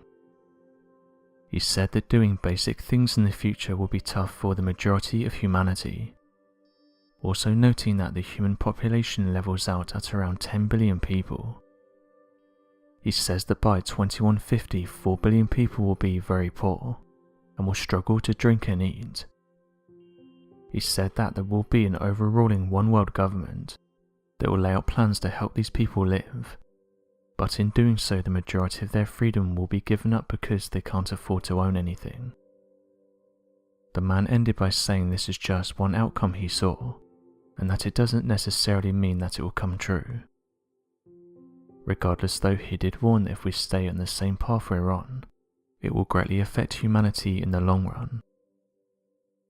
Other alleged time travelers have said that the future they've seen will not benefit the majority of humanity, and that we need to change our ways. Online users who've heard these stories have given their opinions, with some believing them while others have said they're just stories. One online user said the following: "This part of me that wants to believe that time travelers are real, but then the other part of me doesn't want to believe this happens. Part of me also thinks that these people may be part of the top 1%, and that they're sending a warning out to us, but using the disguise as being a time traveler so they don't out themselves. I've heard a few of these time travel stories, and some of them detail the same thing. Perhaps it's someone trying to warn us about the future, and that they're trying to open our eyes to what's going on before it's too late." End quote. Well, this person doesn't buy into the idea that people can time travel, saying the following: "Although I like to hear these kinds of stories, to me they're just fiction. It's just someone making up stories for entertainment purposes." End quote. Scientists have said in regards to time travel that although evidence of this being able to occur in our universe is yet to be proven, according to the efforts made in understanding gravitational waves and the warping of space and time, Einstein came across a strange revelation when it came to understanding the nature of distance in the universe. It was originally believed in classical physics that the shortest possible distance between 2 points was that of a straight line drawn between both points. However, Einstein challenged this idea by noting that the very fabric of space and time could be warped and bent, meaning that the shortest distance between 2 points is rather the 2 points being directly folded on top of each other. His analogy was often compared to a worm and an apple. Rather than going around the surface of the apple to get to the other side, the worm could burrow through the apple, creating a hole in the surface and appearing directly on the other side. It's of no surprise then that this theoretical tear through the fabric of space and time is referred to as that of a wormhole. This means that if properly achieved, movement across the universe could be shortened to something known as instantaneous transportation. This means that rather than travelling any distance whatsoever, theoretically one would have to travel no distance at all, and would seemingly appear at the desired location at any distance across the universe. Once the mechanisms for how such a movement is achieved, it would be possible that to travel between planets, we would not even have to exit the atmosphere to appear on the other side of the universe. A new discovery has just been made close to Antarctica, and it's got people questioning what it is and how long it's been there. 4 large pyramids can be seen close to Antarctica, with many being confused saying that they look very similar to the large pyramids found in Egypt, further saying they could have been placed here by ancient civilizations. Pyramid-like structures are certainly nothing new, with some of the oldest pyramids on our planet being found in Egypt, and being dated to over 4,000 years old. However, this date has been disputed by many, saying that advanced civilizations may have built these giant structures, and that it was the Egyptians who found them. One such place that backs up this theory is that of Teotihuacan, with historians saying that Teotihuacan is older than the Aztec people, and that it's not known which culture or civilization created Teotihuacan. The same theory is being applied to these mysterious structures, with people saying they don't look like mountains or anything natural, saying that you can see they look like they've been placed in a straight line. When the images were shared to groups online who study ancient structures and artifacts, even they were confused about what had been discovered, with various members saying that these are some of the best images of underwater pyramids that they've seen. One person said the following: "Some of the underwater pyramids that have been presented in the past don't look anything like pyramids, and just look like natural underwater features that are in the shape of a pyramid. The fact that this image looks similar to the pyramids in Egypt when viewed from above is certainly interesting. This doesn't mean that something otherworldly created them, but it could certainly mean that there's a lost civilization close by, and that in itself is incredibly interesting." End quote. Taking measurements will show you that these four structures measure 7,108 meters, or 23,320 feet. Scientists and historians have said that Antarctica does not, and has never had any civilizations inhabit there, yet when these types of discoveries are made it causes people to question this idea. Another person said the following: "We should be following the facts and not just statements. The fact is that there are four large structures that look like pyramids just outside of Antarctica, so what we should be doing is sending a team there to go and investigate if it's anything of interest. Even if it turns out to be nothing, at least we'll have an answer." These days people will say things like they're not pyramids, because scientists say that no one has ever lived there before, but that statement only works all the time that no discoveries are being made.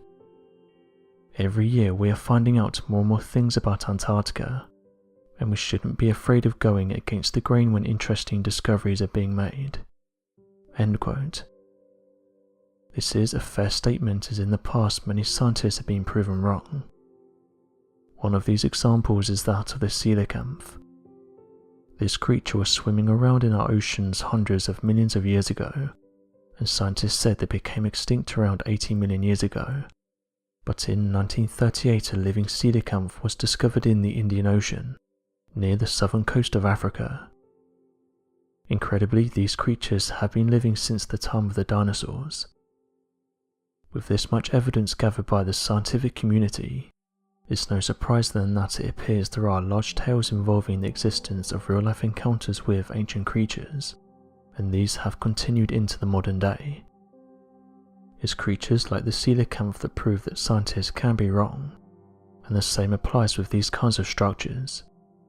Unless we've gone there and investigated it, we can't say for sure that these aren't pyramids. This isn't the only pyramid-like structure that's been found underwater. Pauline Zalitsky, a marine engineer, and her husband own a company based in Canada called Advanced Digital Communications. They were working on a survey mission in conjunction with the Cuban government off the coast of Cuba. Advanced Digital Communications were one of the 4 firms working in venture with Fidel Castro's government, and this was to explore Cuban waters. Their primary interest was finding treasure shipwrecks from the Spanish colonial era. The team was using heavily advanced equipment to scan the area when they noticed these bizarre structures. Some of these structures were found with smooth blocks in geometric shapes. Other blocks appeared to be built into pyramid shapes. Others were completely circular. Months later, they returned to the site with another geologist. Knowing what they would find in the area, they returned with the appropriate technology to examine and record the structures. The large blocks seemed to resemble granite. The main piece of this is so confusing that it would have taken around 50,000 years for such structures to have sunk into their depths. The catch is that 50,000 years ago, there was not the architectural capacity in any of the cultures we are aware of that time, and that they wouldn't have been able to build such complex things. Despite such a media flurry, this story was soon buried and the sites left unresearched. The quick dismissal of the story has led some to question on whether or not there has been suppression of information regarding the finding. Whether the leads went cold, or that this is something that we were not meant to find, we might never know. It's discoveries like these that have caused some to say this is a perfect example of scientists ignoring the facts, and going with the narrative rather than doing genuine investigations. As of 2018, the Ocean Service has said that over 80% of our oceans are unexplored. Although many have said that space is one of the last unexplored frontiers, the argument could also be made that our oceans make that list. After all, we've done a great job at mapping hard-to-reach regions on our planet, but haven't yet managed to research certain regions of our oceans. Every year new interesting discoveries are made, but some of these even divide scientists and don't ever get fully explained. This is what happened when a mysterious-looking creature was discovered in Russia. The odd-looking creature was found in the Leningrad region, in the town of Sosnovy Bor. The town was built in the 1950s to serve the Leningrad nuclear plant. A woman by the name of Tamara said she was the one who found it, and said she came across it while she was wading in shallow waters close to the nuclear power plant. As she picked up the creature, she couldn't identify what it was, and so showed her friend, who said it looked like an undeveloped animal, suggesting that it may have been something like a mutant chicken embryo. Biologist Igor Zajarev at the Institute of Biophysics was puzzled, saying the following: "It seems that this body is neither fish or fowl. This creature has a mysterious skull, no neck and no wings. Extensive studies are needed to determine what kind of creature or organism this is." End quote. The creature soon started to get the attention of scientists and researchers, and it was then sent to Moscow for further studies. The chicken embryo theory is the one that's used by most people to explain what this creature is, but as pointed out by locals, the Leningrad nuclear plant has a history of covering things up, and it's even led some to suggest that the area around the plant is dangerous for wildlife, leading to these abnormalities that officials would want to keep under wraps. According to a former Russian federal investigator for nuclear and radiation safety, Vladimir Konstov said the area has a dark history, and one that officials don't want the public knowing about. 3 people had lost their lives when a cooling unit ruptured. On top of this, there's been various fires, and even radiation spills that were detected over 4 miles away from the plant. Researchers have said these spills could deform some of the local wildlife. Others said that perhaps animal testing was going on in the area, and one of these creatures managed to escape, eventually being found by the woman in the nearby river. As of right now, there's not much information that can be found on this mysterious creature, with amateur researchers saying that it looks like officials may have found something out about this creature that they don't want the public to know about. One person said the following: "It's strange how this creature was having tests done on it and being sent to labs, but now we have no answer for what they found. I've never seen a creature that looks like this." End quote. As of right now, it's anyone's guess as to what this odd-looking creature is, and whether it's the result of a chemical spill, an undeveloped embryo, or perhaps extraterrestrial in nature. The oceans and rivers of the world are some of the most mysterious places, and over the years people have discovered and encountered strange things that not only baffled them but also the researchers who have gone on to investigate them. One such creature has become known as the black demon shark. Over the last 20 years it's been spotted off the shores of Mexico's Baja California peninsula. These reports and sightings have been made by a number of fishermen across the Mexican coast that claim to see a massive black shark roughly 60 feet in length and resembling the build of a great white shark, but with that of a dark coloration across its body and a massively sized fin. Given the fact that many of these reports fit many of the modern day recreations using megalodon skeletons, it's led many to believe that it could be a possible hunting ground for the creature. Additionally, many of the fishermen that have reported this sighting have often been veterans in the field, never having once claimed such sightings in the past, and having more than enough experience with different species of whales throughout the region. What's interesting about these reports is that we have proof that at one point in time these creatures were swimming in our oceans. Going back in the 1960s, there appeared to be another widely reported sightings of a megalodon creature in the modern day. According to the report, a captain of a 50-foot-long fishing ship claimed that a massive white shark, larger than the boat itself, passed by while the captain and crew were sitting at anchor. When people began to question the captain and claim that it had been nothing more than a whale, he continued to claim he was an experienced fisherman and was well aware of what a whale looked like. He confirmed that it was indeed a larger shark, and that it was not similar to that of a whale of any kind. Some people who have researched these cases have said these individuals encountered everyday wildlife, but as some have pointed out, it's very unlikely these people would mistake everyday wildlife for a giant shark. As of today, it's not known what these individuals encountered. Scientists have said the giant megalodon shark is now extinct, and hasn't been in our oceans for at least a couple million years, yet well-seasoned fishermen are clearly seeing something. Other fishermen have come forward and said they think there may be giant great white sharks that are being misidentified. Some have claimed to have seen great white sharks pushing 30 to 40 feet. Marine officials have said this is a more likely answer, but still question this theory as great white sharks are said to reach a maximum length of 20 feet. However, according to J.E. Randall, the largest great white shark reliably measured was found in Ledge Point, Western Australia in 1987, and is said to have measured at least 6 meters. Around a decade later in 1988, the Canadian Shark Research Centre captured and verified a large female great white shark.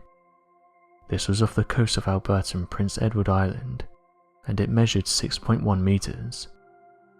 Furthermore, a great white captured off the coast of Malta in 1987 is said to have measured an estimated 7.13 meters. Photographic evidence of the shark dubbed Malta was thoroughly examined and was found to confirm this estimation, even suggesting it was larger than previously thought. This suggests that great white sharks can grow up to 7 meters, a vast jump from the previous known size of 4.9 to 6.1 meters.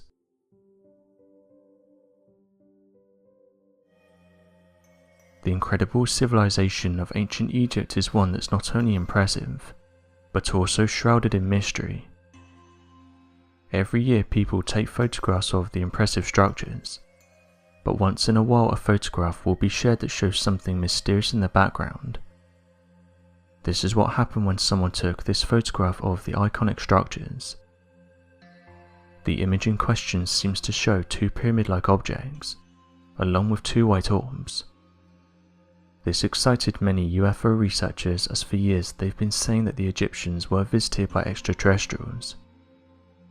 As I've mentioned before, one of the earliest UFO encounters was said to have been detailed in an old Egyptian papyrus, with the witnesses saying that the objects were brighter than the sun, even going on to detail them as a circle of fire or a fiery disk. This is just one of the reasons why people think that the ancient Egyptians may have had outside help. Once shared to UFO groups, believers started to theorize about what these objects were. Some said that the pyramid-shaped UFO is not often seen, with the triangle and disc being some of the most common ones, but further saying that the large pyramid crafts have been reported by people all across the world, and have said that the majority of reports follow a similar theme, saying that these crafts are usually large and don't make a sound. Others noted that the orb-shaped objects in the background are usually seen close to larger crafts, saying that some UFO researchers believe that these orbs are like drones for the bigger crafts. Skeptics said though that there's a chance the images are fake, and that just because strange shapes are seen above the pyramids we shouldn't just jump to UFOs. This isn't the only mystery of ancient Egypt. Ancient Egypt is perhaps one of the most interesting civilizations that's graced our planet. Still, to this day, various questions have been unanswered, and every year new discoveries are still being made that give us an insight into their way of life. Though many historians and Egyptologists originally believed that the ancient Egyptian civilization only had a basic system of linear mathematics, this theory proved to be completely untrue. It appears that not only were the mathematical developments far more superior than previously understood, but that work to uncover more of their discoveries is still ongoing, as it appears their mathematics might be more advanced than our own understanding today. Today, the capital city Cairo holds the location of antique buildings like the Egyptian Museum, which contains some of the world's most impressive historical artifacts. The Great Pyramid of Giza is a true ancient engineering wonder. This pyramid is not only among the ancient world's 7 wonders, but it's the oldest and most historical amongst them. In fact, it's the only one among those wonders that have stood the test of time and is still standing to date. Researchers have been fascinated with this ancient structure, and mainly because there's still many unanswered questions that Egyptologists and researchers can't seem to agree on. One of the most interesting conversations is that of the missing capstone. The last thing to be placed on the pyramid would have been that of the capstone. Interestingly, over the years some researchers have suggested there wasn't a capstone at all, and instead the pyramid would have had an empty space at the top. However, other researchers have dismissed these claims, and said that no ruler would have left a job unfinished, and would have demanded that an impressive capstone sat at the top of the pyramid. Devoid of its original coating of white limestone blocks, the Great Pyramid also lacks its summit, which gave it approximately another 9 meters in height.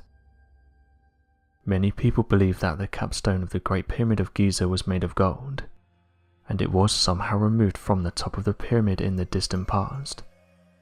But some have struggled to imagine someone removing a capstone made entirely out of gold from the top of the pyramid. Interestingly, one theory proposed by Spanish researcher Miguel Perez Sanchez indicates that the Great Pyramid wasn't left unfinished, and that a massive sphere was located on its surface.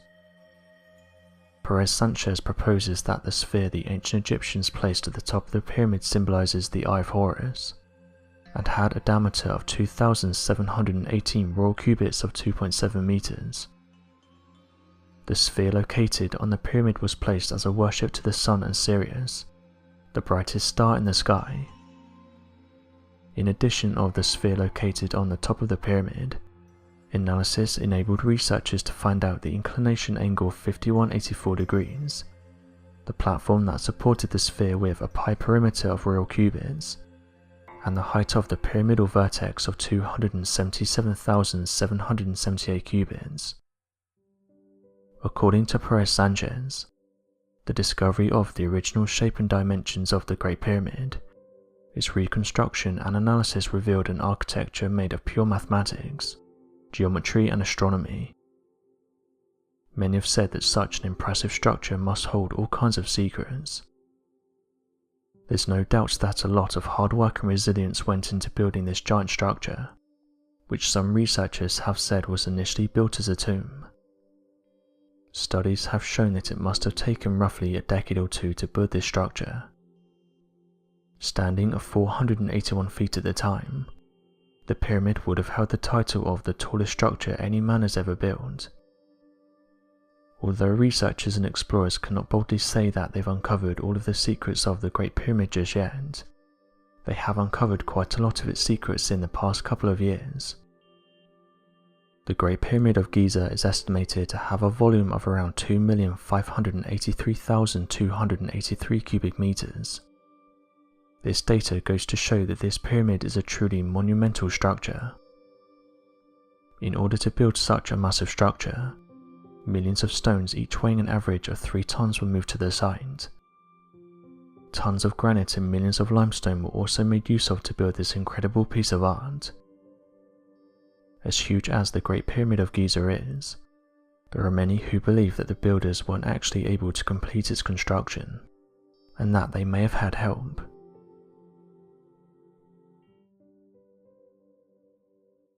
Scientists have just announced that they may have finally made a complete digital model for the mysterious Antikythera mechanism, which is hailed by many researchers as being the world's first computer. Although scientists have known about this device for years, they were never able to replicate the mechanism, answer certain questions about how it was used or what drove the device, and couldn't really reveal much about how it was created. But researchers based at the University of London have said they've finally been able to fully recreate the design. Retrieved from a shipwreck back in May of 1902 off the coast of the Greek island of Antikythera, after which the machine has been named after, the Antikythera mechanism has put historians and archaeologists in a tight spot, after engineers analysed the machine and realised what it was designed for and its overall purpose. The mechanism itself appears to be an early type of analog computer, and was built to be so precise and accurate that it could predict astronomical positions, eclipses, the 4-year cycle of the athletic games, the cycle of the ancient Olympic Games and other important events decades in advance. After intensive carbon dating, it was found that the Antikythera machine was created by Greek scientists between 150 and 100 BC, eons ahead of previously known knowledge about the extensive intelligence and craftsmanship of the ancient Greek civilization. This meant that the device seemed to have held advanced information that archaeologists, historians and other experts did not believe existed for another few centuries. Many have begun to speculate that perhaps our early ancestors were far more capable than we may have ever realised, and that perhaps their technology was much more advanced than we could have ever have known. This has only worked to challenge modern theories of ancient civilizations, and has led some theorists to believe that perhaps there were more analog computer devices around the same time. Although many treasures had been excavated from the seafloor during an expedition in 1976, underwater explorers who conducted the more recent expedition noticed several features around the site that might indicate that even more treasures still remained buried out of sight, that lead explorers to continue to excavate and test the sites, and this was worth doing as their suspicions and patience paid off. First, wooden hull remains along with large bronze nails and spikes that were used in construction of the hull began to be uncovered. The researchers at the University of London have said they're going to put their creation to the test and see if the copied design works. One of the researchers who worked on the project said the following: "Our work reveals the Antikythera mechanism as a beautiful conception, translated by superb engineering into a device of genius. It challenges all our preconceptions about the technological capabilities of the ancient Greeks." End quote. The main reason for the researchers recreating the device is because there's still many unanswered questions, with them saying it just goes to show how ahead this is, because it's taken them a long time to get to this point, and yet we still have many questions. Another researcher said the following: "The distance between this device's complexity and others made at the same time is infinite. Frankly, there's nothing like it that's ever been found. It's out of this world. What is it doing on that ship? We only found 1/3. Where are the other 2/3? Have they corroded away? Did it ever work?" These are questions that we can only really answer through experimental archaeology. It's like answering how they built Stonehenge. Let's get 200 people with some rope and a big stone and try to pull it across Salisbury Plain. That's a bit like what we're trying to do. There's no evidence that the ancient Greeks were able to build something like this. It really is a mystery. The only way to test if they could is try to build it the ancient Greek way, and there's also a lot of debate about who it was for and who built it. A lot of people say it was Archimedes. He lived around the same time it was constructed, and no one else had the same level of engineering ability that he did. It was also a Roman shipwreck. Archimedes was taken out by Romans." End quote. Although researchers are closer to recreating this incredible device, we are still no closer to understanding how they built it. Interestingly, this isn't the first time that Archimedes' name has popped up when talking about advanced creations. One of his best inventions was the mythical heat ray that was used by Archimedes to fight back an entire army. According to the legend, back in 212 BC, inventor and philosopher Archimedes was at the shore of a massive siege between his own people and a number of Roman warships during the siege of Syracuse. Made entirely aware that his people were both outnumbered and outmatched, Archimedes began constructing what was referred to as a burning glass that would be able to burn the Roman warships and protect his people.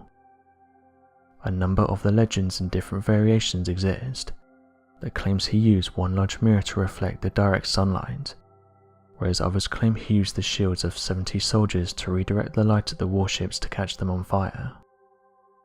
This legend has often been challenged by a number of researchers, claiming that such a story is completely fabricated, and that the physics of the encounter doesn't seem to add up. This led to the TV show Mythbusters attempting to recreate the event, only to find that they were unable to ignite a model ship. Regardless of these finds, many still believe the event had occurred at one time, given the fact that the legend has been recorded by both Greek and Roman historians, and after discoveries such as the Antikythera mechanism, it does make you question how many other inventions have been lost to time.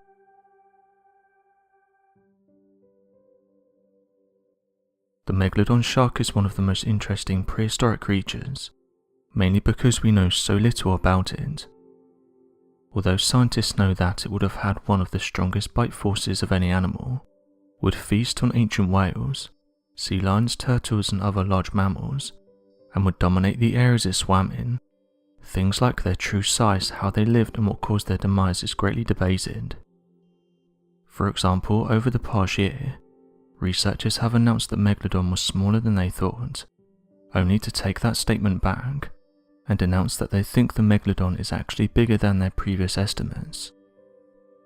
The general idea is that this giant shark could grow between 50 and 60 feet long, although some have suggested that the shark could grow even bigger. One of the problems that many scientists face is the same as many dinosaurs, and that's that we don't have much material to go by to give an accurate description. Megalodon's skeleton was made mostly of cartilage, but teeth and vertebrae of this giant shark have been found, although teeth are much easier to identify than vertebrae, as many of these have been misidentified. Megalodon teeth could reach over 7 inches in length, much bigger than that of the modern great white shark. For years now there's been stories of fishermen and people who spend large amounts of time on the sea encountering their shark, with them saying that the creature can easily be recognized due to its size. Scientists and marine biologists though have said that the Megalodon shark is long extinct, and that we've never found proof of a living Megalodon in the modern day, suggesting that one of the reasons why people think they might be seeing a Megalodon is due to misidentification, distortion in the water that makes it look like something is bigger than it is, and also tales that have been passed down generations. Many cryptid researchers have said that there's been sightings of these giant sharks, and that because sharks have gills then they don't need to come to the surface to breathe, spotting them is much harder. One recent sighting was reported by someone who was looking through Google Earth, with them noting that it looked like a sea monster was disturbing the water. To people's surprise, the photograph was taken around England, a place that's known for having very few shark species. Regardless, the individual felt that Google's satellites had captured something interesting, and so decided to share it and get other people's opinion. Mr. Hobben discovered the alleged creature while looking at an area that docks large bones, saying that whatever this thing is clearly bigger than some of those bones. It's been given the name of the Merseyside Jaws, and some people who saw the image said this isn't the first time that a giant shark has been spotted in the area. Many people went on to label it as an ancient megalodon, but not everyone got on board with the idea of there being a giant shark swimming around England, with some saying that the most likely answer is that someone's on a jet ski, or someone's taken out their boat and left a large wake behind. Interestingly, Tom Cromwell, a marine biologist, said that he thinks the image is actually genuine, and that the creature in question is large, but noted that it's been misidentified and that the most likely answer here is that it's a basking shark, which holds the record as being the second largest fish in the ocean, with the first being the whale shark. He said the following: "Although it's unusual for sharks to be found in this area, it's not unheard of. water creatures have been known to cruise the wrong way up rivers and canals and become stranded, as with the whales that got stranded up the Thames several years back. Perhaps it was an old shark that was looking for a place to pass away.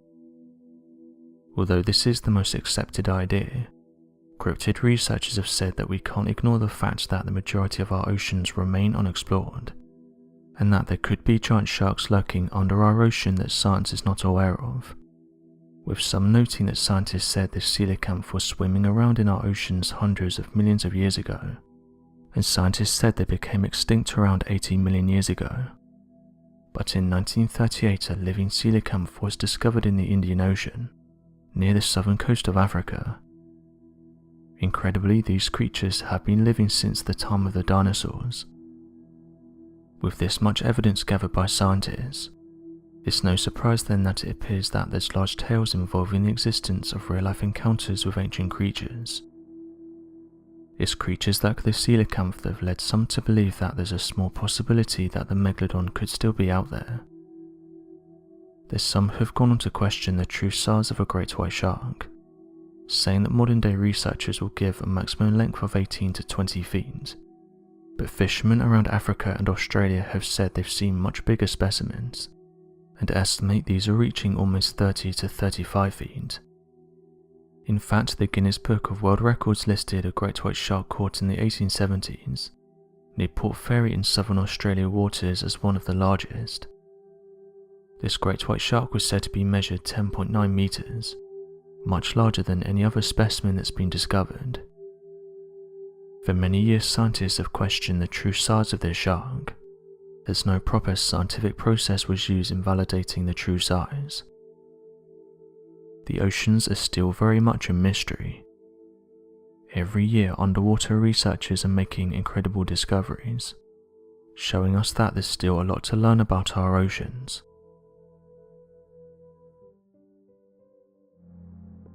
Stories about the paranormal interest many of us. For thousands of years humans have talked about mysterious topics, and that humans may share this planet with something not quite human. The paranormal is a heavily debated topic, but if recent announcements have told us anything, it's that even our best scientists and officials have shown interest in this topic, and sometimes have not been able to give an explanation for certain events. Although there's a wide variety of places that can be haunted, some of the most common ones are said to be that of cemeteries, old buildings or locations where something dark has happened. One location that's at the centre of a variety of stories is that of Oakland Cemetery. There's one particular reason why people tend to travel to this cemetery, and that's to see the large 8.5 foot tall Black Angel statue. Various stories have been shared about this location and the Black Angel, with some saying that it wasn't always black, and that although people have come in and scrubbed the angel, it will always return to its black colour. Locals and researchers who know the area well reported that as soon as the statue arrived, strange things started to happen, and the overall feel of the location changed for the worse. The story goes that Teresa Dozel had the statue created for her loved ones, but when she passed away this statue took on a different feel, with some amateur researchers saying that this is why the statue turned black, and that during her life she was a mysterious woman, with one tale going on to say that the Black Angel stands to protect her, and that anyone seen disrespecting her will be marked. One claim states that the black colour originally started with the eyes, with some people noticing that they turned jet black overnight. After this, the rest of the body quickly turned black. After the angel turned black, it wasn't long before people started to notice that strange things started to happen. One story details that any girl who is kissed within the angel's shadow will pass away within 6 months. This theme has continued, with one tale stating that anyone kissing the angel will pass away that same day, and that anyone who touches the angel will be marked, and will live the rest of their life unhappy. Another claim is that only a girl who is pure of heart can kiss the statue and survive. There's been stories of people touching the angel as a dare, only for that individual to disappear, never to be seen or heard from again. In 2013, the TV show Haunted Highway went to the cemetery to do an episode on the Black Angel. While here they detected various anomalies that they weren't able to explain. One of them was that of a mysterious voice, and also apparitions that could be seen around them. Next they turned on their thermal cameras, only to discover that the Black Angel appeared to be glowing hot, something that they couldn't explain as when they detected this it was nighttime and cold. The Black Angel is said to be accompanied by a mysterious shadow figure, with investigators saying that on some occasions, it's not uncommon to see the shadow figure close to the statue. Some who've investigated this statue and the history around it have said it may be one of the family members, and that they're protecting the area close to the angel, while others have suggested that the black shadow is a manifestation of the angel itself, and it does this so it can roam the cemetery freely. One person said the following about their visit to the cemetery. Me and my partner visited the Black Angel a few years back, and we certainly experienced our fair share of mysterious happenings. In one of the photographs I took of the angel, you can see in the background what looks like a dark figure. It wasn't actually me who saw it, but rather my partner once they were flicking through the images later that night. On top of this, the day after our visit, I woke up with a burning sensation on my back. When I asked my partner to take a look at it, he said there were 3 large scratches on my back. We don't have any pets, and I can't explain how the cuts randomly appeared. The only thing we did prior to this was visit the Black Angel. I know that the paranormal isn't for everyone, but for me I believe that the scratches and the visit are linked. Others have gone on to tell similar stories, saying that when they got close to the angel they suddenly felt a deep pressure in their chest, got an instant headache, and would even be hit with a sudden spell of nausea. As of today, people continue to visit and research the mysterious Black Angel. The Howard Street Cemetery is located in Salem, Massachusetts. Howard Street forms a T-junction with Brown Street, where the Salem Witch Museum is situated, so in terms of setting, the cemetery is already a spooky one. Set amongst period Gothic Salem architecture, the cemetery lies ominously on an open, flat piece of land that is extremely atmospheric under the correct conditions. Arranged in broken rows, many of the graves in Howard Cemetery dates back to the early 18th century. Amongst them are revolutionary heroes and sailors, but no witches line the ground of the cemetery, or at least this has never been verified. The site is said to have been the location of the execution of Giles Corey, a Salem farmer who famously refused to plead neither guilty nor not guilty when charged with being a witch in 1692. Corey was left for days under the crushing weight of the rocks piled on his back, and eventually passed away. His remains is buried in the soil of what is now Howard Street Cemetery. Throughout the 1500 and 1600, witch crazes and witch hunts were occurring all across the world, but although we know today that those accused of witchcraft were most definitely not witches, Giles Corey's story goes slightly against the norm. He allegedly placed a curse on the sheriff of Salem, and a few years later the sheriff suddenly passed away of a heart attack, although that could have been just a coincidence. However, strangely enough, over the years a number of Salem sheriffs have been forced into retirement, and all suffered similar health issues, often to do with the heart. It's widely noted that doctors haven't been able to work out why these sheriffs have suffered these specific problems, almost as if they are the work of the supernatural.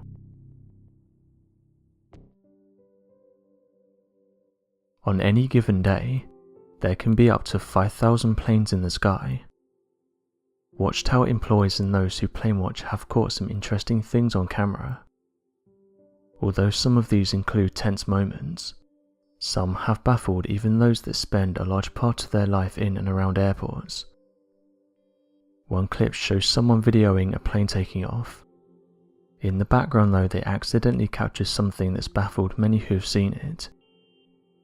When the footage is slowed down, it shows what looks like a mysterious craft, and this craft can be seen flying through the nearby clouds as it punches a hole through them, causing the cloud to be pushed outwards.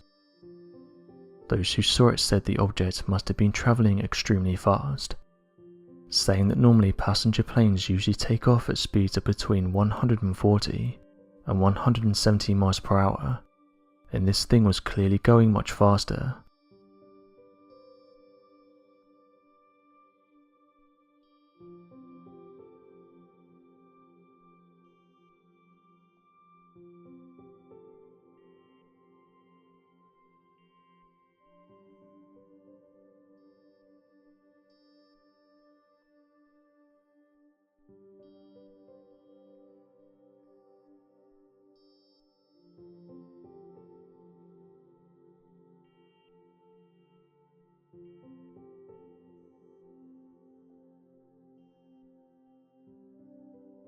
One user said the following about the footage: "This is genuinely one of the fastest moving objects I've seen.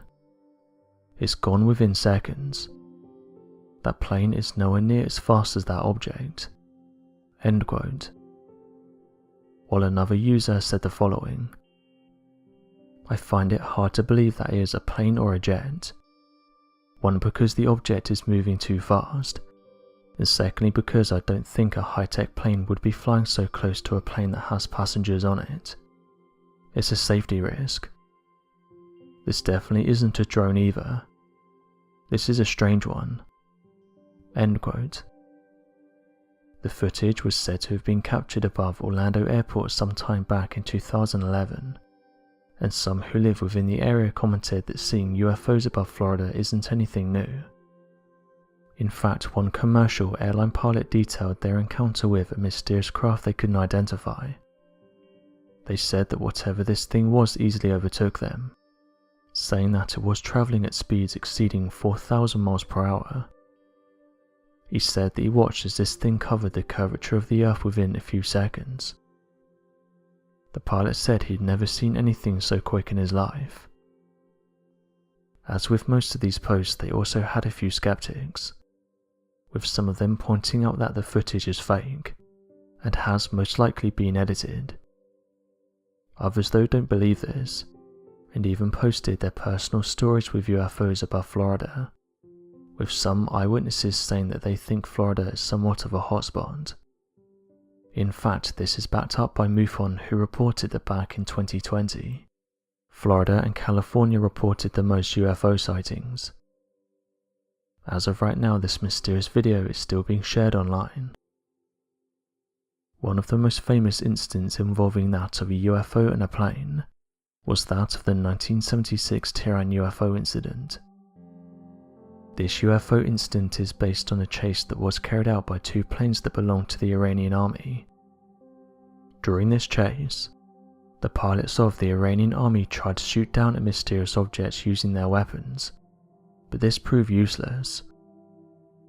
Oddly enough, every time they tried to do this, their equipment stopped working.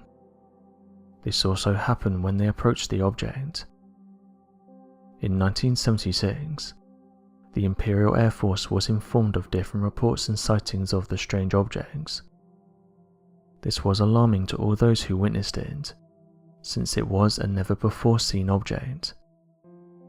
This strange craft was also seen firing out multiple lights, something that eyewitnesses couldn't explain. After hundreds of calls from civilians, it was decided that an F-4 Phantom should be sent out, for the purpose of investigating what was going on. This aircraft took off with the sole purpose of intercepting the unidentified flying object. Since the pilots managed to locate the object, they had orders to attack it. But strangely, when coming into contact with the object, the Iranian craft began to present some failures, and this stopped the military from being able to communicate with each other. The pilots decided to return to the base, noticing that when they got away from the object they got back all the normal functions of the aircraft. As expected, a second Iranian jet took off to identify the unknown object. Unlike the first encounter, the mysterious object began to make its way towards the plane, almost as if inspecting it. The pilot said that the craft in question was very bright, and that as it got closer, the brightness of the object stopped them from being able to see the craft. Not only did it come close, but it was reported that it released a drone-like object. This observed the jet, and then returned back to the original object. The pilots felt like they were going to be attacked, so decided to fight back. They noticed again that the weapons panel was completely inactive, which was alarming when they was in the sky with something they'd never seen before. However, they received no attacks, and it seemed as if this craft was just interested in the jet. One of the smaller objects descended into the desert, and the Iranian plane was ordered to proceed. The next day a search was conducted for evidence of the sighting, and whatever was found remains a secret. This has been recognized as one of the most reliable encounters with an unidentified flying object, due to the number of witnesses who were able to observe what happened. The main witnesses were different pilots of the Iranian military.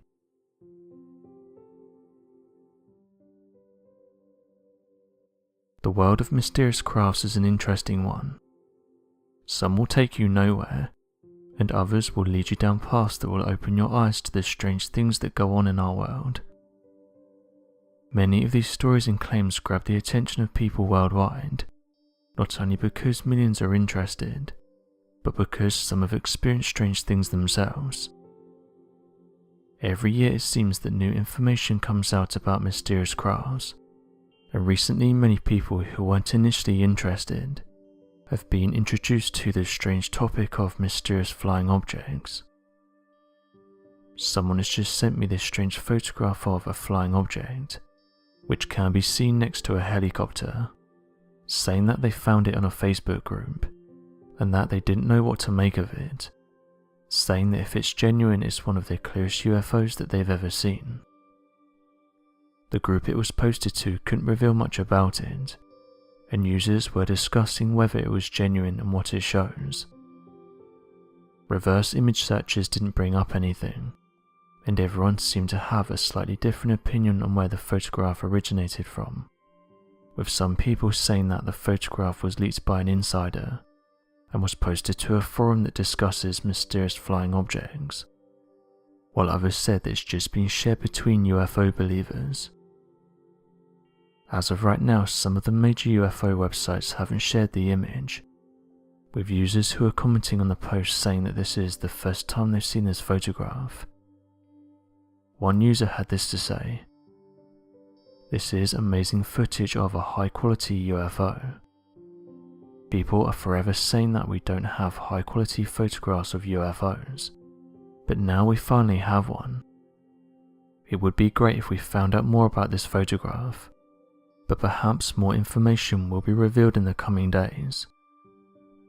Another user said this: "If this is the real deal, then it's easily one of the clearest photographs of a UFO ever taken.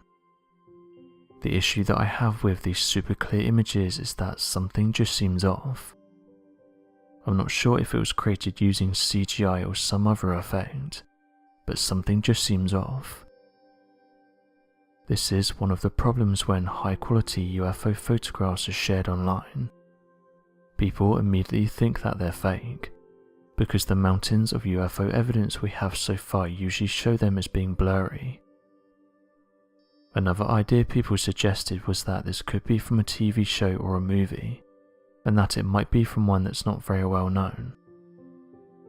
Regardless of whether these photographs are genuine, it creates an interesting discussion around the topic of mysterious flying objects, their origins and why so many of them are reported every year. One thing that's obvious is that it's not just everyday people that are interested in these mysterious flying crafts. Various different programs have been funded to study what these crafts are, how they're able to fly at the speeds they do, where they originate from, how their propulsion system is able to make them fly at the speeds they do, how they can enter restricted airspace without being caught, how they can avoid radar detection, and various other things that can't be explained. An initiative that was signed into action in July of 1947 was dedicated to studying reported UFO sightings. The project was converted into Project Grunge in 1949, and then Project Blue Book in March of 1952, which led to the Blue Room Theory. Back in 2007, the Department of Defense began developing a UFO research program tasked with gathering information regarding unidentified flying objects and conducting research as to the observed aircrafts, their origin and their technological prowess. Another place that was interested in these mysterious objects is that of the Civil Aviation Authority. They're responsible for the regulation of aviation safety in the United Kingdom. It turns out though that over the years they've received various UFO reports, and what's of interest though is that these crafts were particularly large and didn't match typical UFOs. One report said the following: over the years the Civil Aviation Authority has received more than a few UFO reports, which is hardly surprising. Back on the 12th of June in 1982, large translucent objects 500 feet long were observed at 41,000 feet. Air Traffic Control Center requested subject aircraft to investigate this object, which was found to have the form of a double rectangle, surmounted by a globe egg shape crowned by a silver cone. Object observed by all on board. End quote. The Royal Air Force also came forward with some interesting reports. One of interest happened back in the 1950s. Declassified Royal Air Force documents reported that a large number of unidentified flying objects were picked up on radar, with them detailing that every so often they were being detected, and that it was almost as if they wanted to be detected, as they would blimp in and out. The Royal Air Force soon discovered that these mysterious objects didn't belong to them or their enemies. The military were observing crafts that were able to travel faster than anything they'd seen before. The objects climbed over 20,000 feet in a matter of seconds. There's no tech that they had or were aware of that was able to pull that off. The document stated the following: a second radar was switched on and detected the object at the same height and range. Perhaps the most interesting thing about this report was the size of the crafts. The military personnel said the crafts were much larger than conventional aircrafts. The military went on to say the following: it was noted by the radar operators that the sizes of the echoes were much larger than would be expected from a normal aircraft. In fact, they considered that the size was nearer to that of a ship's echo. End quote. All across the world, these large unidentified flying objects have been observed. It's even more interesting when declassified documents reveal that they've seen the same thing, and that some of our best pilots and officials can't explain what they are. Although many of these reports can be explained using everyday explanations, such as military jets, wildlife, atmospheric conditions and camera anomalies, some of these can't be so easily explained, leaving those studying them wondering what they are and how they're able to travel at the speeds they do.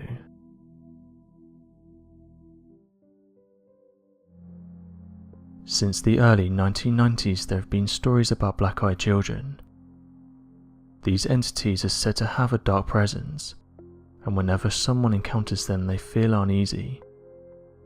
Those who have come forward and reported their encounters have been left scared and wanting answers. One of the problems though is that many eyewitnesses can't prepare for these encounters. What usually happens is one of the entities will knock on the door and take the person on the other side by surprise. The encounter is rushed and the person is usually left terrified by the experience.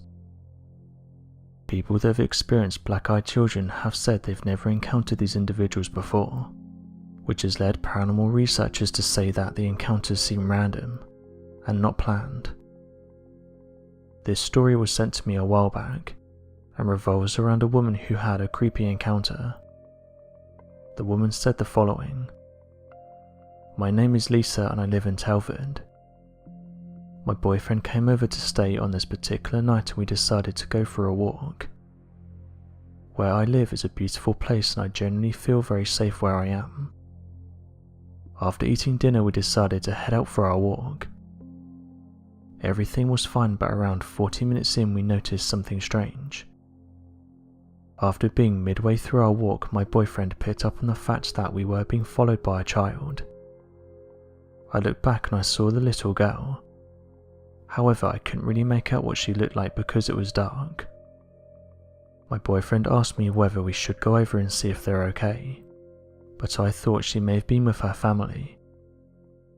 10 minutes after this encounter, I looked behind us and the little girl was gone, but things only got more strange. A few minutes we came to a dark crossroad and the little girl started to walk towards us. Not only did this scare us, but we wondered how she managed to get in front. We decided to walk towards the little girl, but both of us were nervous. We thought that she may have been lost, and thought it would be best to go and ask if she was lost and needed assistance. As soon as we were around 15 feet from this girl, we both looked at each other. This girl's eyes were completely blank, and not only that, but her clothing looked really old. She said in a calm voice, "I need you to come with me." She pointed at me and during the whole encounter blinked my boyfriend. I said no and quickly walked off. While doing so, she just stood there and stared at us. It's the creepiest thing that's ever happened to me, and I have no answers for what we encountered that night. End quote. Another guy reported his strange encounter. He said the following: "While going for a jog, I encountered two beings.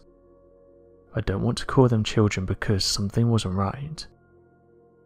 I like to think of myself as a brave kind of guy, but this is something that really got to me.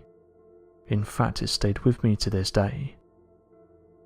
While jogging, I see these two figures in the distance. It was dark at this point, but it wasn't uncommon to see people, as my jogging route is near quite a busy area. Occasionally you would see people walking their dogs or couples walking hand in hand. However, these people didn't seem like any of those. Where I jog there are two paths you can take, and I usually take the right path, but on this particular night these two beings were standing in the middle of the right path. I had to go this way as it then loops me around to where I started. However, as I approached them, something seemed off. The two beings both had their heads down.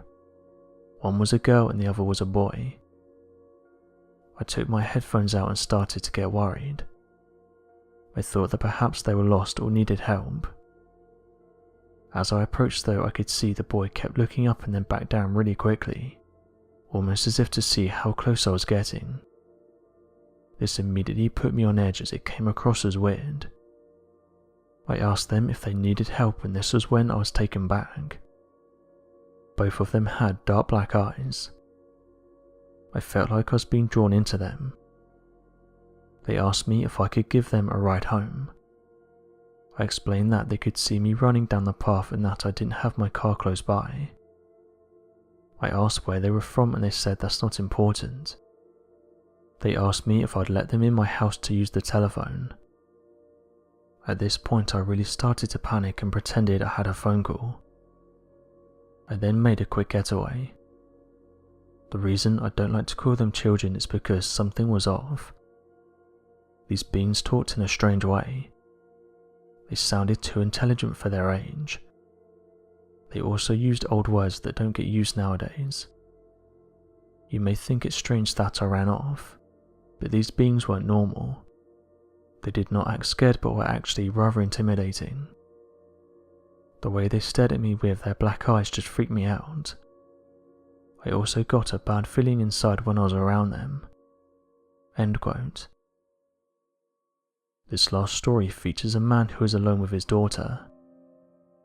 He claims that he was sleeping in his daughter's bedroom, but could hear a knocking sound outside of the house.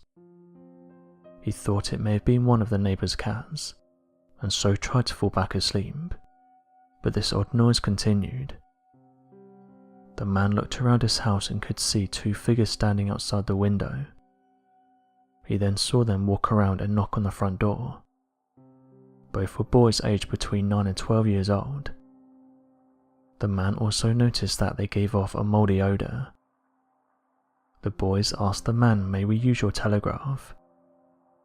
He quickly realised that something wasn't right, and as they stepped into the light he noticed that they had jet black eyes. He quickly shut the door and ran up to his daughter's bedroom. The man held his daughter tight as the strange individuals continued to knock on the door throughout the night.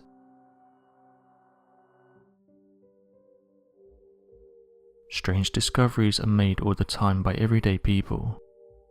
Some of these are found in old houses, barns and construction sites, and sometimes they can leave those who found them with more questions than answers. This is exactly what happened to one heating, ventilation and air conditioning engineer who was checking out an old property. One man's wife posted this photograph to social media and said that her husband is a heating, ventilation and air conditioning engineer, and during one of his workdays he was asked to check out an old attic. The owners told him that the property used to be a church, and that it had been converted into a house. While in the attic, the man then came across a coffin. When the man questioned what was inside the coffin, they told him not to worry about it, and said that it's been there since the place was a church. Oddly enough, the coffin was nailed shut, and the man found it strange how it hadn't been moved from the attic. No more information was provided by the wife, leaving many people who saw the post wanting answers for what was inside. The fact that the building used to be a church didn't go down well with many people, and theories started to be put forward for what was inside. One of the issues is we don't know how old the converted church is, and this could just be an empty coffin with nails in it, but others suggested more sinister ideas, and that someone may be inside the coffin, and that it was forgotten about and left in the attic undisturbed. Some users said they would call the cops, and get them to investigate the area to see if any other strange things could be found, while others carried on from this and said that these coffins may be spread throughout the whole property. However, others went down another route and said that something haunted might be inside, and that it's been nailed shut so that it has no chance of getting out. It's not uncommon for mysterious items to be dropped off at churches. In fact, various stories have been told about people leaving behind allegedly haunted items at churches, in the hopes of passing the cursed item onto someone else. Some users who saw the image said this is the most likely answer, as it's unlikely that the previous owners of the church would leave this in their attic. As of right now, no more information has been provided about the photograph. Given the fact that no one knows the true nature of how a curse can occur, it's been a tale often fraught with mystery as much as terror. Though the ways an individual can be cursed can vary depending on culture, one thought that's always been the same is the ownership of an object, and what that does to its owner. Often referenced throughout history of cursed objects, of whom have brought nothing but horror to its new home.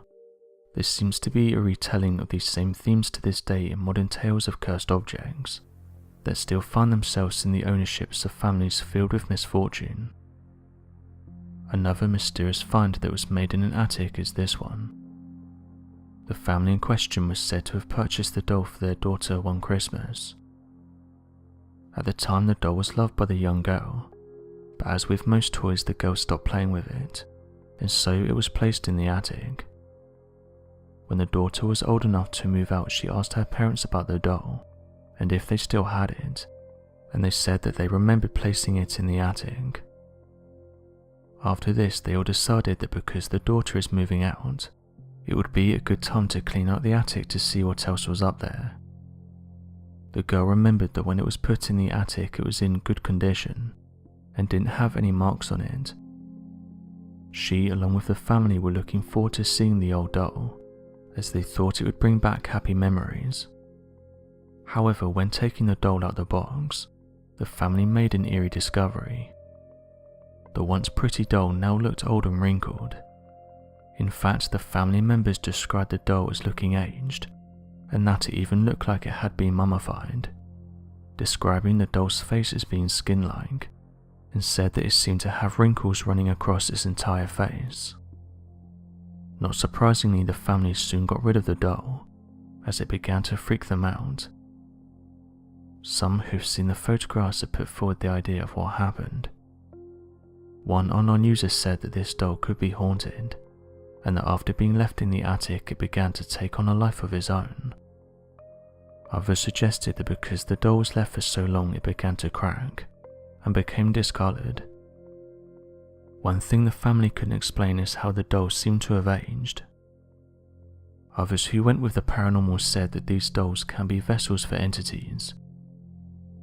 As of today, the eerie aging doll seems to have vanished. Another mysterious discovery is this one. This eerie-looking doll was discovered laying next to a tree in Singapore, and it's reported if you take the blindfold off the doll you get possessed, causing many of the locals to stay clear of it, with them walking past it and refusing to make eye contact.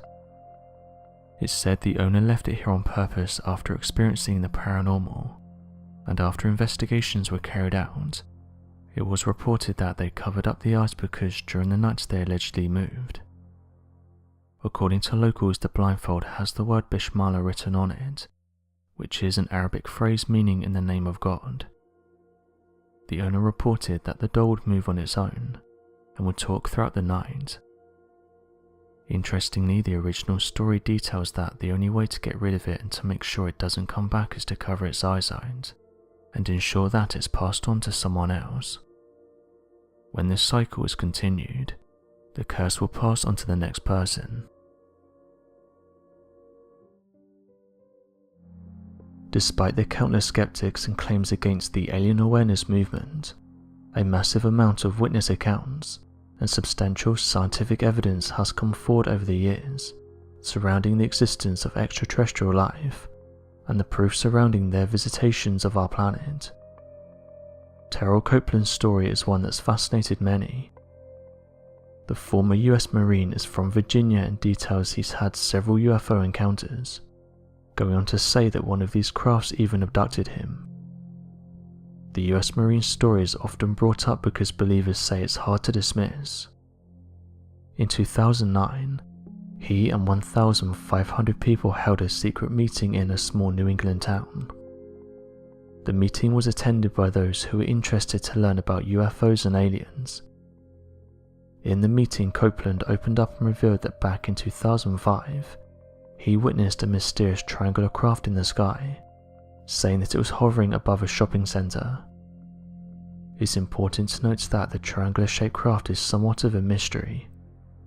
There's some believers that think that this craft belongs to our military, while others say that due to how fast it can fly and due to how long it's been seen on our planet, it doesn't belong to us. The second encounter happened 2 years later in 2007, in which he said he was able to capture this one from his apartment building. He said the following: "It was an orb of light, just a big ball of light. It wasn't moving. One was solid white, the other was directly across the street, around 300 feet from the ground, and was changing colours very rapidly." End quote. After this, he published the video online and was interested to see what people thought of it. Not long after posting the video, he reported that he had a knock at the door. When he opened it, he said there was a mysterious man standing there, and when he asked who he was, the man replied that he was a military contractor and wanted to talk to him about his recent sighting. One of the questions the man asked was the following: "Do you believe the US government is in contact with otherworldly beings?" End quote. However, this was only the beginning, as after these encounters he would go on to experience lost time, sleep paralysis, and even abductions. He details that back in 2006 he was abducted by a large craft, and when he came around he could see there was a woman in front of him, who didn't quite look human, noting that she had human features, but that she also had large black eyes and an elongated skull. This experience didn't seem to affect him too much, and he even had an open mind about the whole encounter, saying the following: "I just want to be a better person, because if I feel someone from above took notice of me, then maybe I'm doing something right. And maybe if I'm doing something right, maybe I can do better." End quote. Some UFO believers took this further and suggested that he may be part alien, and that the woman he saw could have been related to him in some way. He responded with the following: "That's heavy. It's not surprising to me though. After all that's happened these last couple of years, it could be true." End quote. Many are interested in the mysterious individual that knocked on his door, and go on to say it's likely he was visited by the mysterious Men in Black. Researchers have said it's more than obvious at this point that not only is there a secret agency working around the clock to suppress any information regarding extraterrestrial life, but this secret agency also works to intimidate, threaten, discredit, or even attack people in the alien community who happen to stumble upon damning evidence or have spent their lives trying to expose the truth. This secret agency, be it an agency that works with the government or above them, has come to be known around the world as the hidden Men in Black, that will stop at no means to prevent the truth from leaking out into the public mind. Many skeptics will claim that supposed figures are nothing more than the paranoid manifestations of theorists who try to validate their work, but the people who are truly in the know are well aware of the vast amount of evidence of such encounters with the Men in Black. Alien abductions interest many of us. There's a handful of interesting cases that have come to light in recent years, and although scientists and researchers have tried to explain them away as things like sleep paralysis, others have said this phenomenon should be taken more seriously. Another interesting case is that of Judy Doherty. An often recurring theme of extraterrestrial abduction stories is that many alien abductees are unaware of being victims of an abduction until hypnosis allows them to unlock repressed memories, seemingly locked away from their conscious minds. This also appears to be the case with the witness account of Judy Doherty. According to Judy's case, back in 1973, 4 witnesses were travelling home to Texas City when they encountered a strange light that was described as hovering in the night sky. The 4 witnesses, Judy, her daughter Cindy, Judy's mother and Judy's sister-in-law, all got out the car to get a better look at the craft. Suddenly, a period of time passed and the light moved away and disappeared into the distance. Following the event, Judy began complaining of severe migraine headaches, generalized anxiety and trouble sleeping following the encounter. After visiting a handful of doctors, all of whom believed that the symptoms were most likely physical manifestations of stress, Judy visited with Dr. Leo Sprinkle, a well-known ufologist and trained hypnotist, to help alleviate her stress. Once under hypnosis, Judy began to uncover repressed memories of an alien abduction that took place during the sighting that the 4 witnesses made only several weeks prior. According to Judy, and later corroborated by her daughter after undergoing hypnosis therapy, the 4 women were taken aboard the craft and witnessed 2 small alien entities cut apart a cow and watch them remove its organs. After this, the daughter was then placed on an operating table as the aliens began taking a variety of samples from her. However, Judy nor the daughter go into details by what they mean by this. Once the hypnosis therapy was finished, Judy's symptoms cleared up almost immediately. Jerusalem is an important place for many people. It's widely considered one of the holiest places in the world, and every year between 3 and 5 million people visit the holy city. According to the New Testament, Jesus was brought to Jerusalem as a child, and since then those who have visited the ancient city have said they felt a connection. One thing it's not known for is that of mysterious flying crafts. It's odd to think that the two are linked, but every year people who visit and live around Jerusalem report seeing mysterious flying objects. Online groups are some of the best places to find these objects, and because the majority of them don't reach the mainstream media, many people never see them, and most of these photographs go unseen. One recent image that made its way to an online group was this one, and it shows a strange-looking craft above Jerusalem. The person who posted the image explained that they were watching a live cam of the area and said that they noticed a large-looking craft hovering near the cloud line, estimating it was there for around 20 seconds or so before it quickly vanished. They said the following about the image. As I was watching the live cam, I suddenly noticed something close to the clouds. This thing emerged because it looked like part of the cloud covering had moved, which then revealed the craft that appeared to be hiding behind it. The only way I can describe it is that this thing was dark in the clouds and was in the shape of a pipe. As I watched it, I could tell that it was just hovering there, and that it looked like it was disappearing every second or so, although I think this was because the clouds were passing over it, which meant it was being partially concealed. After watching the craft for around 20 seconds or so, it then darted to the left of the screen out of view.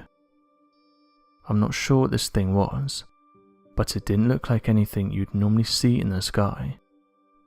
It doesn't match any helicopter, plane or drone that I've seen." End quote. Due to the recent reports of strange-looking objects above and around Jerusalem, it's caused some to label this place as a hotspot, with some locals reporting that they'll often see fast-travelling objects in the sky that appear to vanish, large orbs that can be seen pulsating different colours, and large ships that have the ability to travel at extremely fast speeds, all while staying completely silent. It's for this reason that some amateur researchers have said that this place deserves the title of being called a hotspot, and that every year reports seem to increase.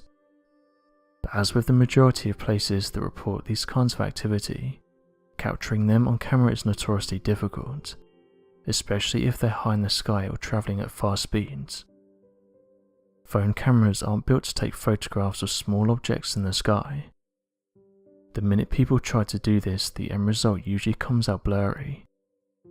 This has been tested time and time again, and even trying to video or photograph a plane in the sky is extremely difficult. These long cigar-shaped crafts are actually one of the most reported crafts, along with the Orban disc. Eyewitnesses who see them often report these crafts as being long, black or grey in colour, slender, silent, and are also able to travel at high speeds. The issue that many amateur researchers have is trying to figure out what these things are, as no one has come forward to claim that it's them who's behind the sightings. One of the most interesting things about these crafts is that of their shape.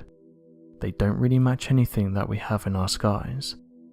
The only thing they could be compared to is that of an airship, but these are notoriously slow and can't vanish within the blink of an eye, with the top speed of these things coming in at around 70 miles per hour.